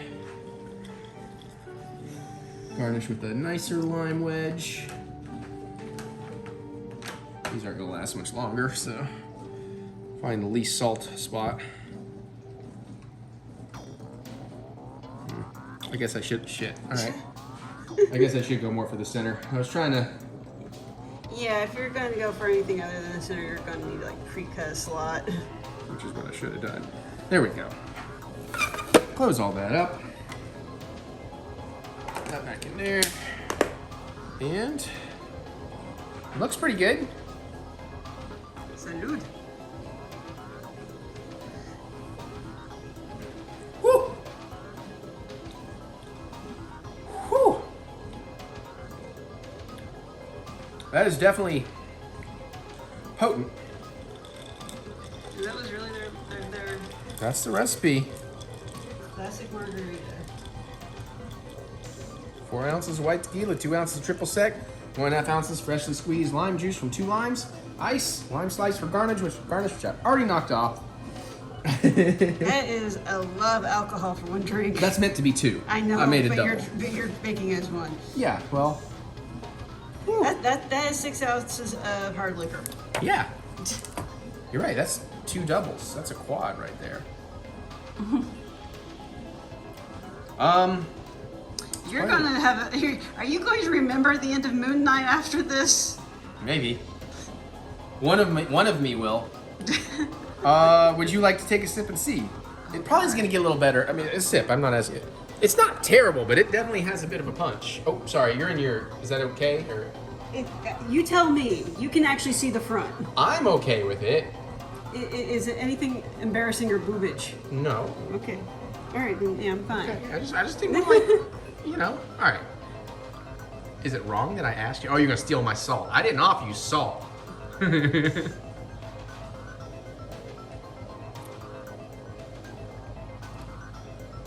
Let's do it the old way. I kind of like this. I think if it mellows out with the ice a little bit. I mean, it's drinkable. Maybe I should put more ice in there. I would. I'm gonna put some more ice there. I mean, I thought it was pretty tasty. You just definitely taste that there's alcohol, you know? Yeah, I mean, there's a very much an alcohol burn going down my throat right now, and it's almost making me sick to my stomach. Oh God, I'm sorry. Well, here I am fucking everything up yet again. Welcome to the Eric Butts Shit Show. I don't mind this. I think you're right. I'm gonna try some other recipes. I'm also kind of hungry, so it's maybe kind of hanging on. And some spicy guac. No, but yeah, by the way, you were saying something about making a habanero. Yeah, but I haven't had time to infuse any something or tequila. other. Infusing Okay. tequila with habanero, making a habanero margarita, which might still happen in this vlog, but we'll see. All right, anyways, that's that drink. May the 4th be with you. Everything, everywhere, all at once. No spoilers. Oh, Here's the review. Go see it. That's it. Bye.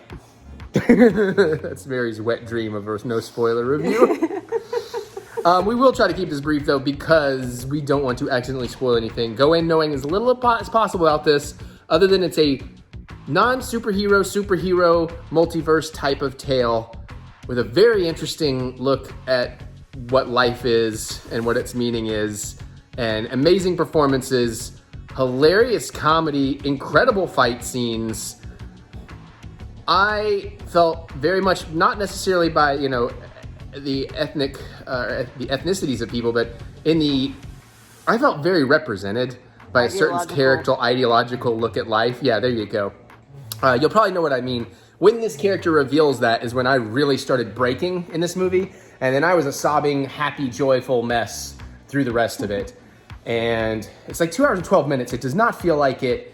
It's incredibly original, while also you can definitely pick out things that inspired it and influenced it. Mm-hmm. And then there's just some absolute trauma level bonkers shit that I also absolutely adore that had us rolling.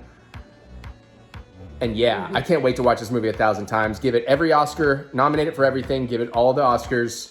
all at once. All at once, yes. And I'm just happy, this last thing I'll say to let Mary get her one sentence she'll have in. You may actually have 3 sentences. Because no spoiler, that is the joke. Can I say the thing I said in the theater? Maybe. That one thing that we both agreed on? So try that again. Yeah. Okay. Yeah, I think, but wait, let me do my last thought. All right. I'll let you steal it from me. No. So if this was no, I'm just kidding. I'm not going to do that. What was my beautiful score, beautiful cinematography, amazing performances, great pacing, great story, amazing, insane visual effects. I can't wait for visual effects breakdowns. Can't wait to watch this over and over and over again. And it's going to be one of those movies you're going to pick up more and more and more every time you watch it. And just hot patootie, bless my soul. That was an incredible experience. Mary, what'd you think? It was the best Jackie Chan movie that didn't have Jackie Chan in it. There's that too. And who's the guy? I can't think of the actor's name. I was starting to learn it from Goonies and Indiana Jones and the Temple of Doom. Yeah, it's like a 2 short word, and then Quan, I think, was the last name. Yeah. But anyways, he is amazing. It's wonderful to have him back. His voice as Data is still there.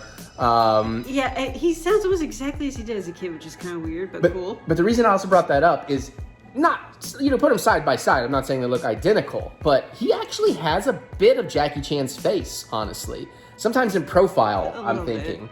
I was like, hey, they could play brothers or something, or father, son or something. But also you get to, I'm just gonna blank on everybody's name. From Big Trouble in Little China, the dad, the grandpa, the guy you've seen in 1,000 freaking things who's getting his Hollywood he was the Walk of Fame villain star. in Big Trouble in Little China, wasn't he? Oh, I guess really. The old Chinese Yeah, dude? maybe I guess he was. Yeah. Anyways, sorry. What's your other 2 sentences? I'm getting. I wasn't prepared for more. But I know you enjoyed it, so. Yeah, no.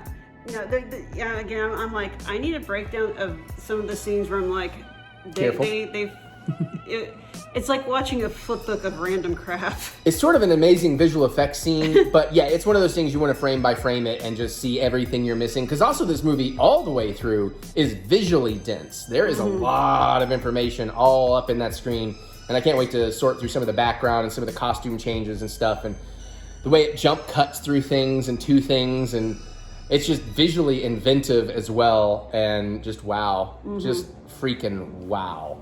As much as I love The Unbearable Weight of Massive Talent, I'm not surprised this became my absolute favorite film of this year. Tomorrow that could change. I don't think it will, though. I mean, I think Doctor Strange is going to be amazing, but I don't think it's not going to be quite as something wholly unique as this one. It's going to be a different thing. I will say this, though, and then we'll wrap this up, because again, we can't really tell you too much, because you really should just go experience this movie. It is R. So be aware. It's not super gross, but there's a thing or two in there that they earn their R rating for sure. Oh. Sorry. It's okay. And if you can still catch it in a theater, catch it in a theater. That's why we went, as it was leaving all of our theaters. So. And we didn't want... I made the right call in saying we do not need to be distracted by cats on this one. Yeah, absolutely. Because like I said, I got to have a hell of an experience with this movie.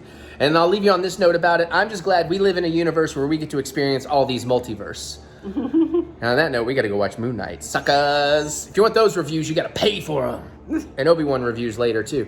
Anyways, all right.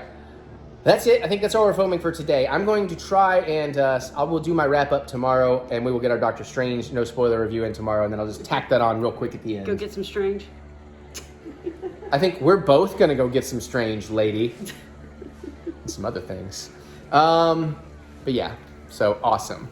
And we gotta watch those Doctor Strange Legends things too. So we gotta get going. All right, we'll see y'all. Bye tomorrow. Okay, I lied. It's still Wednesday, but I want to point something out. Before we went downstairs, I thought, oh yeah, let me have some guac with that. So I just want to point this out, that it does say that people would say, chips, guac, and margarita on the rock. So they perfected this ratio to work with chips and guac. And even though it's pretty good on its own, it's actually really good with this super spicy guac and some nice salty chips. Like now it's starting to really party. And yes, that's what I ate yesterday.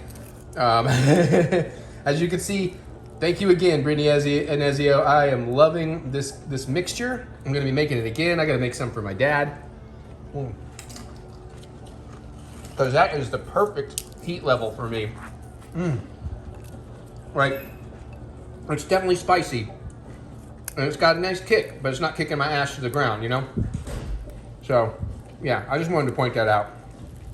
Okay, now let's say night-night. Bye. Hey, it's Thursday now. We're seeing Doctor Strange shortly, but we gotta talk a little bit more about Everything Everywhere All at Once. Again, this is not gonna be spoilery. I just learned a bunch of stuff. I want to share a bunch of thoughts and get Mary's reaction to it, because there's a bunch of, oh my God, no wonder we were thinking this. So first, I didn't mention this before, but near the end of that movie or in the credits, I was thinking, man, I love this movie. I haven't loved a movie like this in this way since Swiss Army Man. Like, I was just like, it made me think about that movie randomly because I love that movie so much. Yeah, it's the same directors. Same people who made Swiss Army Man. I'm like, well, oh shit, okay, no wonder. Okay. Fun fact you're going to enjoy. The movie was originally conceived and originally written with a male lead, and it was supposed to be Jackie Chan. Ki Hu Kwan, I think, is the actor that plays the husband. I'm trying to learn the name. So when he left acting, because there were no roles for any kind of substantial roles for Asians back then, he ended up going to film school, ended up going to Hong Kong, and he spent a lot of years being an assistant director and a fight choreographer. He did all his own fight work. Michelle Yeoh also, of course, did all her own fight work. Michelle Yeoh's first movie was directed by Corey Yin, who directed a lot of those Hong Kong films and Jackie Chan style movies. Corey Yin now does fight choreography, and guess who his partner was for all these years? Was Ki Hu Kwan. So no wonder it has that Jackie Chan, at that kind of Hong Kong. I don't want to just give it Jackie Chan, because obviously there's a lot of other great, like Sammo Hung and stuff out there. So yeah, so that's a whole thing as well. So why we thought it was the best Jackie Chan movie that never had Jackie Chan in it. Exactly. And that, it's from the guys that made Swiss Army Man. And I feel like I learned more, but those are the things I really wanted to throw out there and get your reaction to like, oh shit, okay. So I'm just trying to think if there was anything else. What else? I feel like there was one other tidbit I wanted to share. Oh yeah, here's some other fun stuff. The visual effects in that movie. Were all done with like basic programs like After Effects, and the entire effects department was 5 to 7 people. That's why those credits weren't that long. And impressive, like, low budget jury rigging of some of these effects in that very independent Troma spirit. Yeah. So I love practical effects, I guess. yeah, but I mean, even like the visual effects, like, and you've seen it in the trailer, so not a spoiler, but like when kind of whipping through things. Yeah. Like literally, it's a guy, he walked around places with a camera on his chest. They stitched that together, speed it up, and then they used 2 cheap like LED screens and set like one on each side of her with a green screen behind her, so the light was interactive and all that, and they just had a tiny bit of stuff to it. So yeah, very, very impressive. I'm learning more and more about it, and yeah. So anyways, I just wanted to throw some of that interesting tidbits out. Hi, Jack. Hi, buddy. I was gonna come say hi. Mr. Steeler bread. Yeah, I hope I shot that, but he was just climbing up my leg. He's like, hi, Daddy. Yeah, he got into the pantry and stole, luckily, the stale hamburger buns somehow. I mean, he's a bad kitty, but he's a talented bad kitty. You know what time it is. Time to spin the wheel of... I was going to turn it into a Doctor Strange joke. Anyways, we're going to do our Doctor Strange no spoiler review. Again, use those time code links if you don't want to know. If Mary happens to make a spoiler, I'll cut it out. And but still, maybe we say something that leads you to think of something you don't want to know. So we got back. We saw the 4 o'clock IMAX showing as we were getting home with the sun still up. I really enjoyed it. I will say I came out a little disappointed because of my own doings. My hype was a little too high for it. Yeah, he hyped the hype.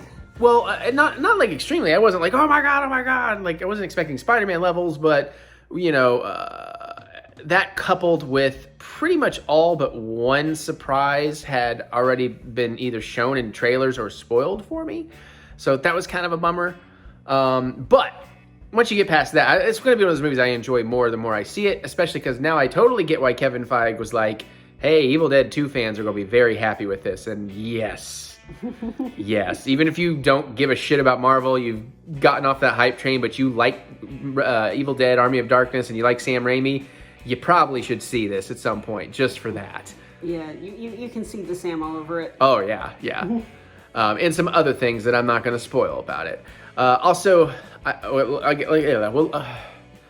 yeah, I did really enjoy it. Mid-credit, post-credit, blah, blah, blah, blah. But Mary, let's get your general thoughts before we get going. Go see it. No, that's a spoiler. But, I mean, how did you feel about it? Oh, I enjoyed it. Is it like mid-tier, high-tier, low-tier? Mid to high. I could see that. It's definitely not super, super high. I probably meant, No Way Home and, Ragnarok. Yeah, and Endgame, those, Endgame, yeah. Those like the top tier. But, it's very much up there. The only reason why it probably isn't a little higher is because it's like, because it was multiverse, you could have gone just a smidge more with cameos. I think that's what that's kind of my disappointment. But again, I didn't have near as much spoiled for me as it was for you. That's true. So a couple of surprises were real nice for her. Yeah, because you're like, oh, okay. Mm-hmm. And I will warn you, is this thing like PG-13? Because there's some like legit brutality in here. There's a couple of moments that I'm like, oh, I'm surprised a lot of kids aren't freaking out because there's a lot of kids in here. It's PG. It's probably like PG-13. I think it has to be because I mean some of that was pretty brutal. Yeah. And some horrific, imagery, kind of like scary, horrific imagery. Yeah. I think the worst of it was implied. Yeah, but well, except for that one, that was a very visual. Damn. But I think you're right. I think that's my only complaint is, and again, this is my expectations being hyped, is that you are literally doing a movie about the sorcerer, jumping multiverse. You have America Chavez multiverse jumper power, and But Which is they didn't pretty do. cool special effect. Oh God, yeah, but they didn't. I think you're right. I wanted more multiverse Yeah. than we got. But I have a feeling that basically going forward, we probably will get more stuff like that. I think maybe if there had been more time between like Spider-Man No Way Home and this movie, just in sheer terms of production, that maybe we've gotten more, but that's not guaranteed, because I can also see why they would not want to delve into that well too deeply. Well, also too, you got to keep in mind this was supposed to come out before Spider-Man, but with all that's the true. lockdown stuff, everything gets shifted around and reshot, and then there were rumors of crazy reshoots on this, and I think that's also what kind of set my expectations a little high, and but again, I did really like it. The pacing's good, the visuals are good. Sam is absolutely in his element.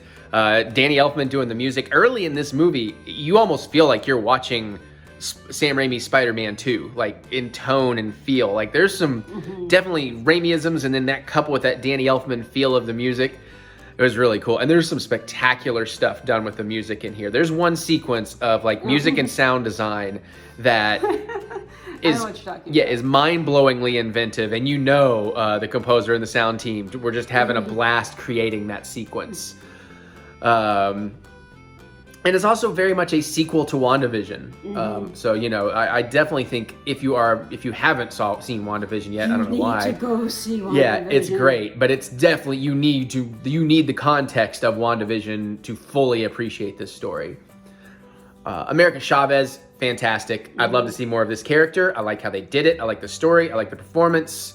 And I like, well, I don't want to say that. It might be a little spoilery. So, and you're right. The visuals of that power is very, very cool as well. Definitely a couple little surprises. One really fun cameo. There are many. We know the trailers showed you some of the cameos. But the final post credit, I loved. And that's the only way I can't tell you anything about it. So just know that, yeah. And I do wonder how many people get why that's so cool, because I'm sure a lot of the kids in the audience have no clue. And then I wonder how many adults know too, so obviously we're big fans. But yeah, that was pretty fun. And then again, we're also, keep in mind, we did just see Everything Everywhere All at Once yesterday. So seeing this the day after that might also have a little bit to do. Although there is a moment, again, and I'll say it's in a cameo, but there is a moment that Mary and I both had. Turns out we both had the same thought. We kind of had a little flashback to something freaky in Everything Everywhere. So that was really, really fun. And yeah, just some beautiful locations, beautiful storytelling. I like how it all wrapped around. And kind of surprised, shouldn't be, but kind of surprised with the villain, who the villain is and all that in this. It's like, okay. They kind of set that up pretty early in the movie, and I'm like, oh, fuck, all right, I get it. I'm in, I'm down, let's go. Definitely, again, we were in a slightly quieter crowd. It wasn't like the Spider-Man No Way Home crowd, but there was definitely a couple of moments when some super fans, which, and I'm not saying this is negative, they were, and there's a couple of woo moments, even a quiet theater, that even I got in on. And then the mid-credit, again, I have no idea. We've looked into it now. It's like, oh, that's going to be, but there were definitely some people in that audience, like two people in the whole theater that were like, oh my God, let's go. Like they knew immediately who the character was. It was like, I was racking my brain. I was like, who's that? It was very, very vague. It's me being extra finicky about certain language. But Mary was like, who is that playing that role? So that's all. But yeah. But if you know that, you can check the credits. Yeah. And then do your research. And then I'm sure you can find a YouTube video if you don't know by the time you see this vlog. But yeah, man, I mean, again, it's Marvel. It's rarely bad, So I mean, and of course this is Sam Raimi getting to be Sam Raimi in the Marvelverse. So I'm like, hell's yeah. And now I'm really excited. Not that he's directing it, but I'm really excited for Evil Dead Rise. So that's going to be amazing. Wait, what? There's a new Evil Dead movie coming. There's no Bruce, but it is a continuation. And yeah, it's like set in a high-rise tower. And it's about finished, honestly. And they are saying that it is, Sam Raimi has seen like an early cut, and it is legit terrifying. I won't be watching it. No, I know, but I will. I'll be watching the fuck out of that. Maybe they'll multiverse that in Cameo. I don't know. I got the Evil Dead game coming May 13th. We'll talk about games later, though. But all right, so that's our thoughts on, yeah, you got anything else that we can, obviously no spoilers, but anything else we can? Nope. That's fine. All right, we got a few more things to do, and then we'll wrap up this vlog. Okay, well, you know, since we just came off the Doctor Strange, let me also show you that we did get the popcorn tin. They had two different tins. This one was cooler. We didn't really get a choice, but Yeah, let them actually focus on the freaking picture. I can't tell what you're doing. I was trying to pull it back because I feel like you're close. I can't see the camera, so. Well, trust me and stay still. I stay still, but I don't look pretty. And we got the cup, and we went with the Wanda topper. That angle probably looks funky because of the straw. We also have Doctor Strange topper. If we go back, I might get it. Found out I had Regal gift cards that were like given to me by Mary's mom like 4 or 5 years ago. They were still good, so we got this for free. There we go. And unfortunately, we had to have a Pepsi. But you know what? Pepsi isn't as bad as I remember it. It's not as good as Coke with popcorn. It's a bunch of Fibonacci sequences. Okay. Sorry. No, you're fine. Anyways, we're gonna do a quick unboxing. Since we're kind of doing, I just figured I'd throw that in right after that. So I got another limited run game today. I thought this was a special edition I'd ordered. It was clearly not. So let's pop this open. I gotta be careful not to show my address. And then we're gonna do the Joe Bob Fright Rags thing that came in. And I gotta tell you some new news about the Jamboree. Because we have not talked about that unless I talked about it earlier in this vlog. All right, so we got us another limited run PS5 Blood Rain Betrayal from Way Forward. Hey, what's up? Fresh bites. I need to check out these games. I've never actually played any of these. But anything they put out that's Way Forward, I'm gonna buy because I really like the people there. I don't think we have we do have a collector's card with this one, and it's pretty cool, but it's silver foil. With the new card designs, I'm not sure if they're doing gold and silver foils anymore. Probably. So that showed up today. This surprised me, especially since it fit in the mailbox. I guess they're shipping my plushies separate. But last Friday, we spent a crap ton of money, and we did get our VIP Jamboree tickets because I'm on the Lost Drive-In Patreon, so we got a few days advance to go. We already have the hotel booked, so we are good to go. And then I spent a lot of money at Ship to Shore. That'll take a while because they still have to make some stuff as pre-orders. And, ooh, careful, Eric. I didn't show, I don't think, right? And then Fright Rags, I ordered the limited to 3,000 edition. Trying to make sure I don't cut anything in there either. Maybe be a little extra careful now. Talking Joe Bob and Darcy plush. I thought it would all ship together. It's weird that it didn't. So we got some cool stuff in here. Just gonna pull it out, make sure there's nothing else in the bag so I can get rid of the bag and stop worrying about the address. So we got 2 shirts this time. We got good old Joe Bob Briggs, kind of done in the Lone Star Beer logo. I was wondering if that's what that was. The Lone Bob is what they call this. Lone Bob Briggs is the name of that shirt. And we got our season 4. I love the art for this one. Season 4 t-shirt. That flying eyeball makes me think they're going to do Evil Dead 2, but I think Evil Dead 2 just left Shudder, so I don't think they will. Some very cool stuff in there. They might be doing the Video Dead this year. Sorry, what? I see a giant tarantula. Yeah, so I guess we're going to get some kind of spidery movie, so that's cool. And then I'm very excited about this. A Joe Bob Briggs koozie. I love my koozies, and that's very, very cool. Then we got what flavor candy? They always drop some candy. We got watermelon. Let's see, our card and our sticker. Well, okay, it's cool, but so we got the American Werewolf in London card. What did it say? It kind of went out of focus. I didn't mean to call you Meatloaf, Jack. Oh. Wait, yeah, it is American Werewolf in London.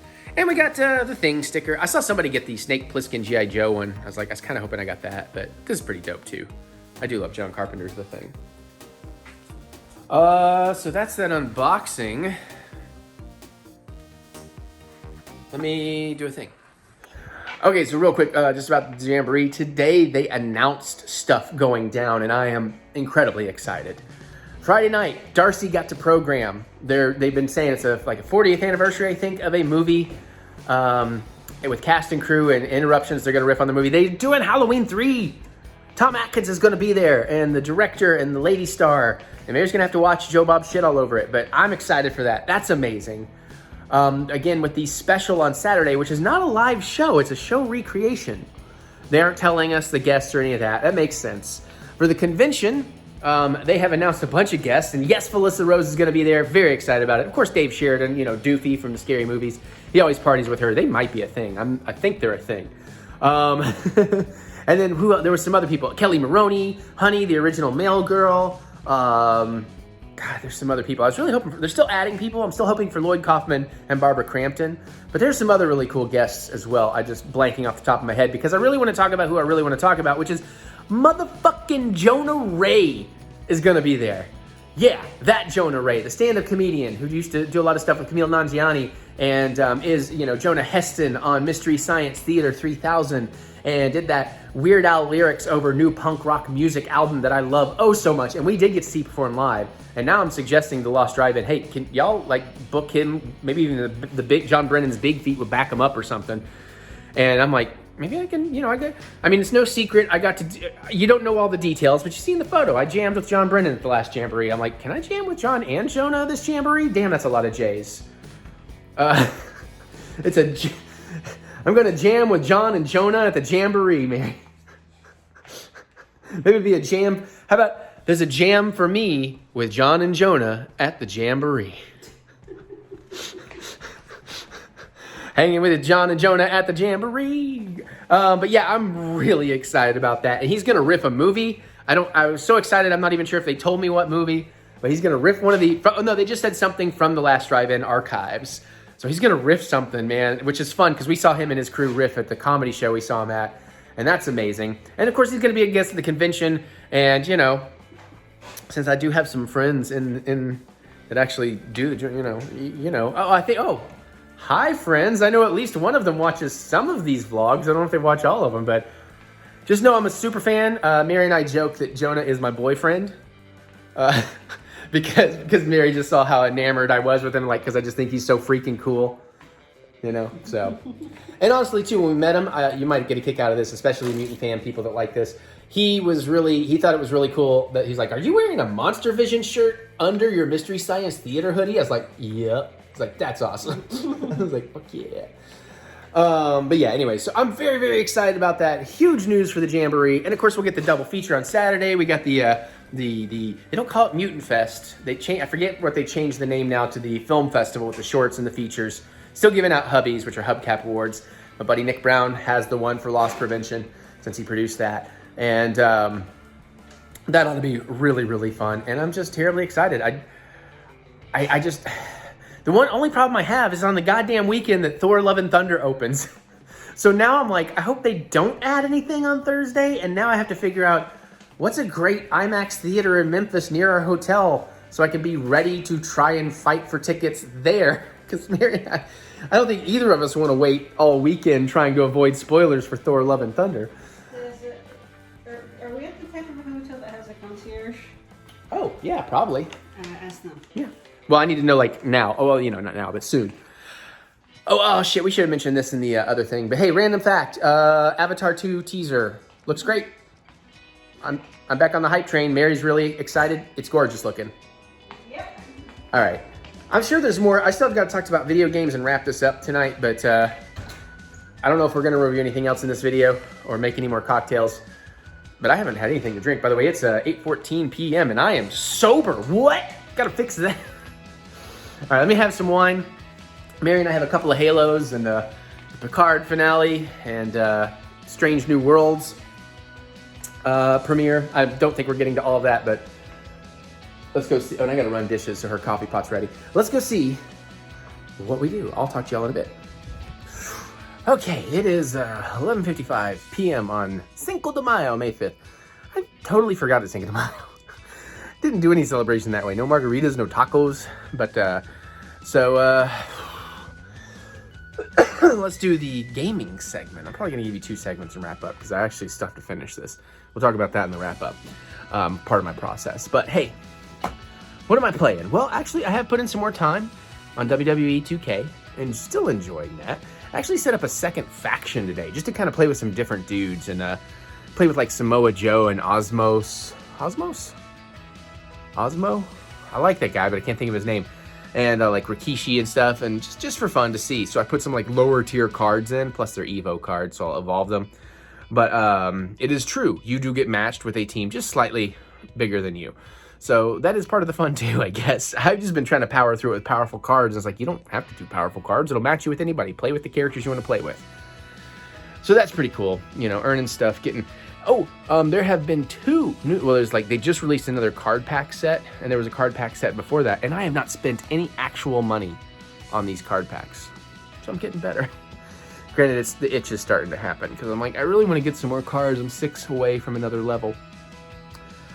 Of course, Mary and I had some fun with Guacamelee. I've been meaning to start Fallen Order again. Haven't gotten to it. Now I'm thinking about God of War, the original God of War, going through those. But haven't gotten to it.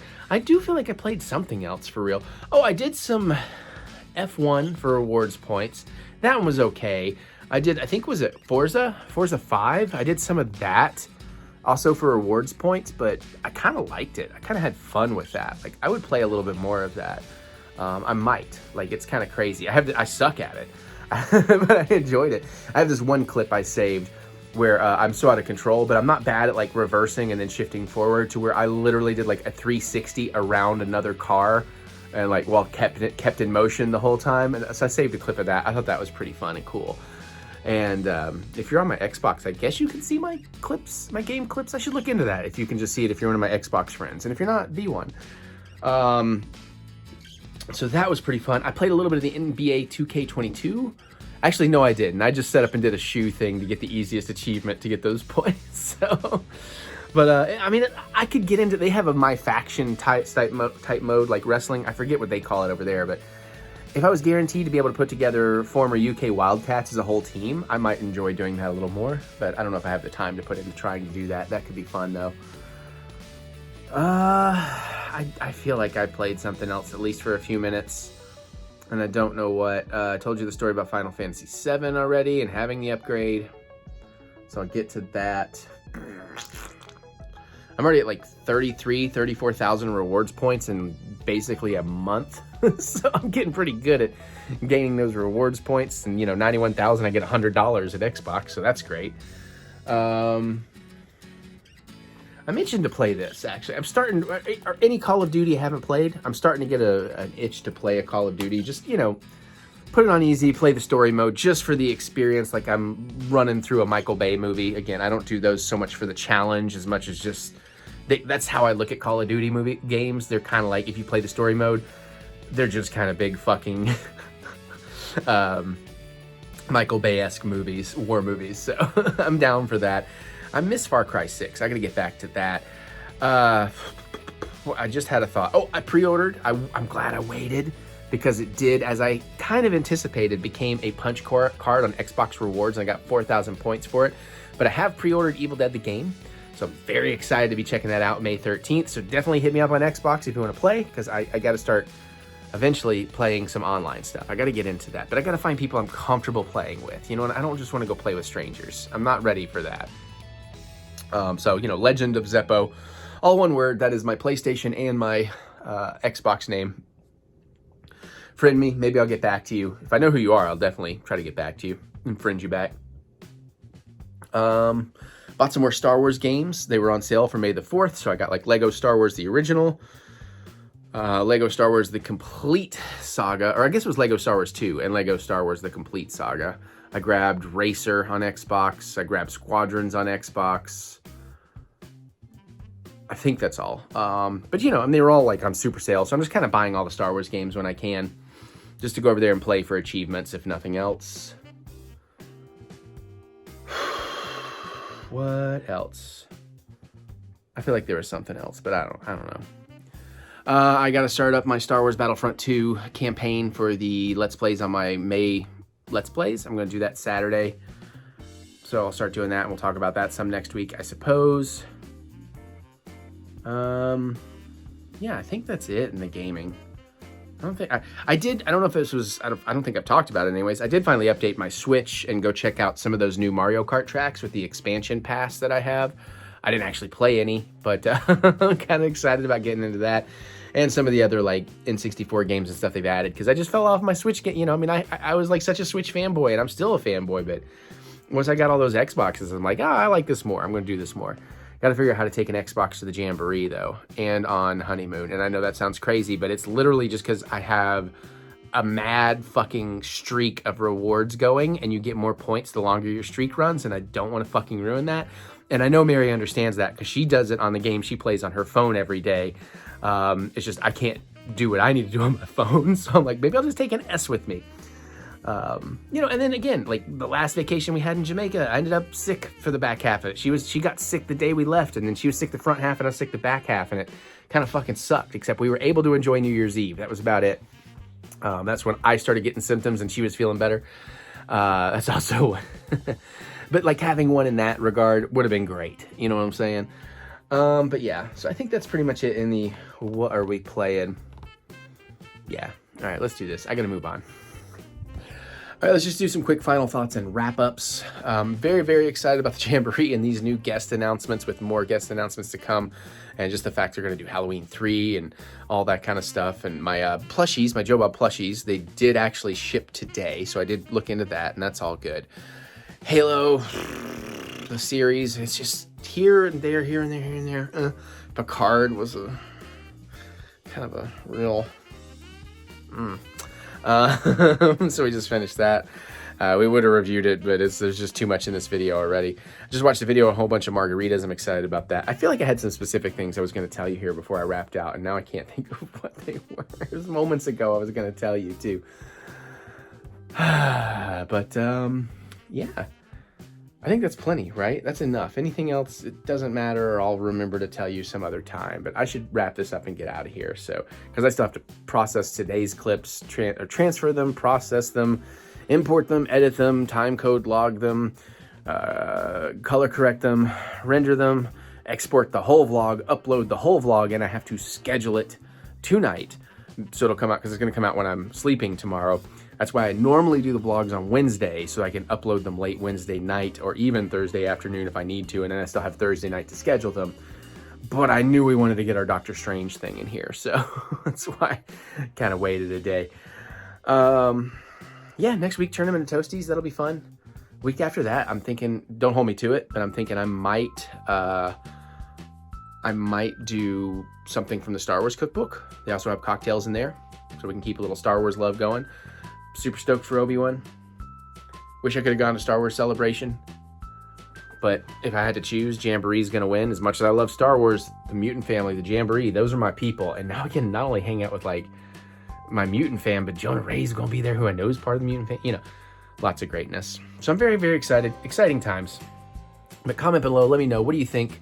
What trailers? Maybe I'll get to them. You know, what'd you like to see me cook? Things like that. Throw me your recipes, drinks, food, whatever. Maybe we'll try some things. I appreciate you all. You can also click the thumbs up button. Give me that good old thumb of encouragement, as I do love to be encouraged. And remember, we will get through this. We will get through this together. Check out my music for damn sure. I'm getting excited about making new stuff. Anywhere you listen to music, look up Eric Butts. You'll find some stuff. Maybe you like it, maybe you won't. You never know. Music's incredibly subjective. And of course, more content and ways to support the channel with the links in the description below. So click that see more button to see more butts. And I gotta figure out if I'm gonna dye my hair green or blue before the Jamboree. I'm definitely gonna do it. I'm determined. All right. Yeah, there you go. Comment. Green, bright, like I'm gonna bleach my hair and then dye it. So bright neon green, bright blue. What do you think? Let me hear your thoughts. All right. I'm gonna get out of here so I can go live some more stuff. I'll see you all later. Bye. Love you.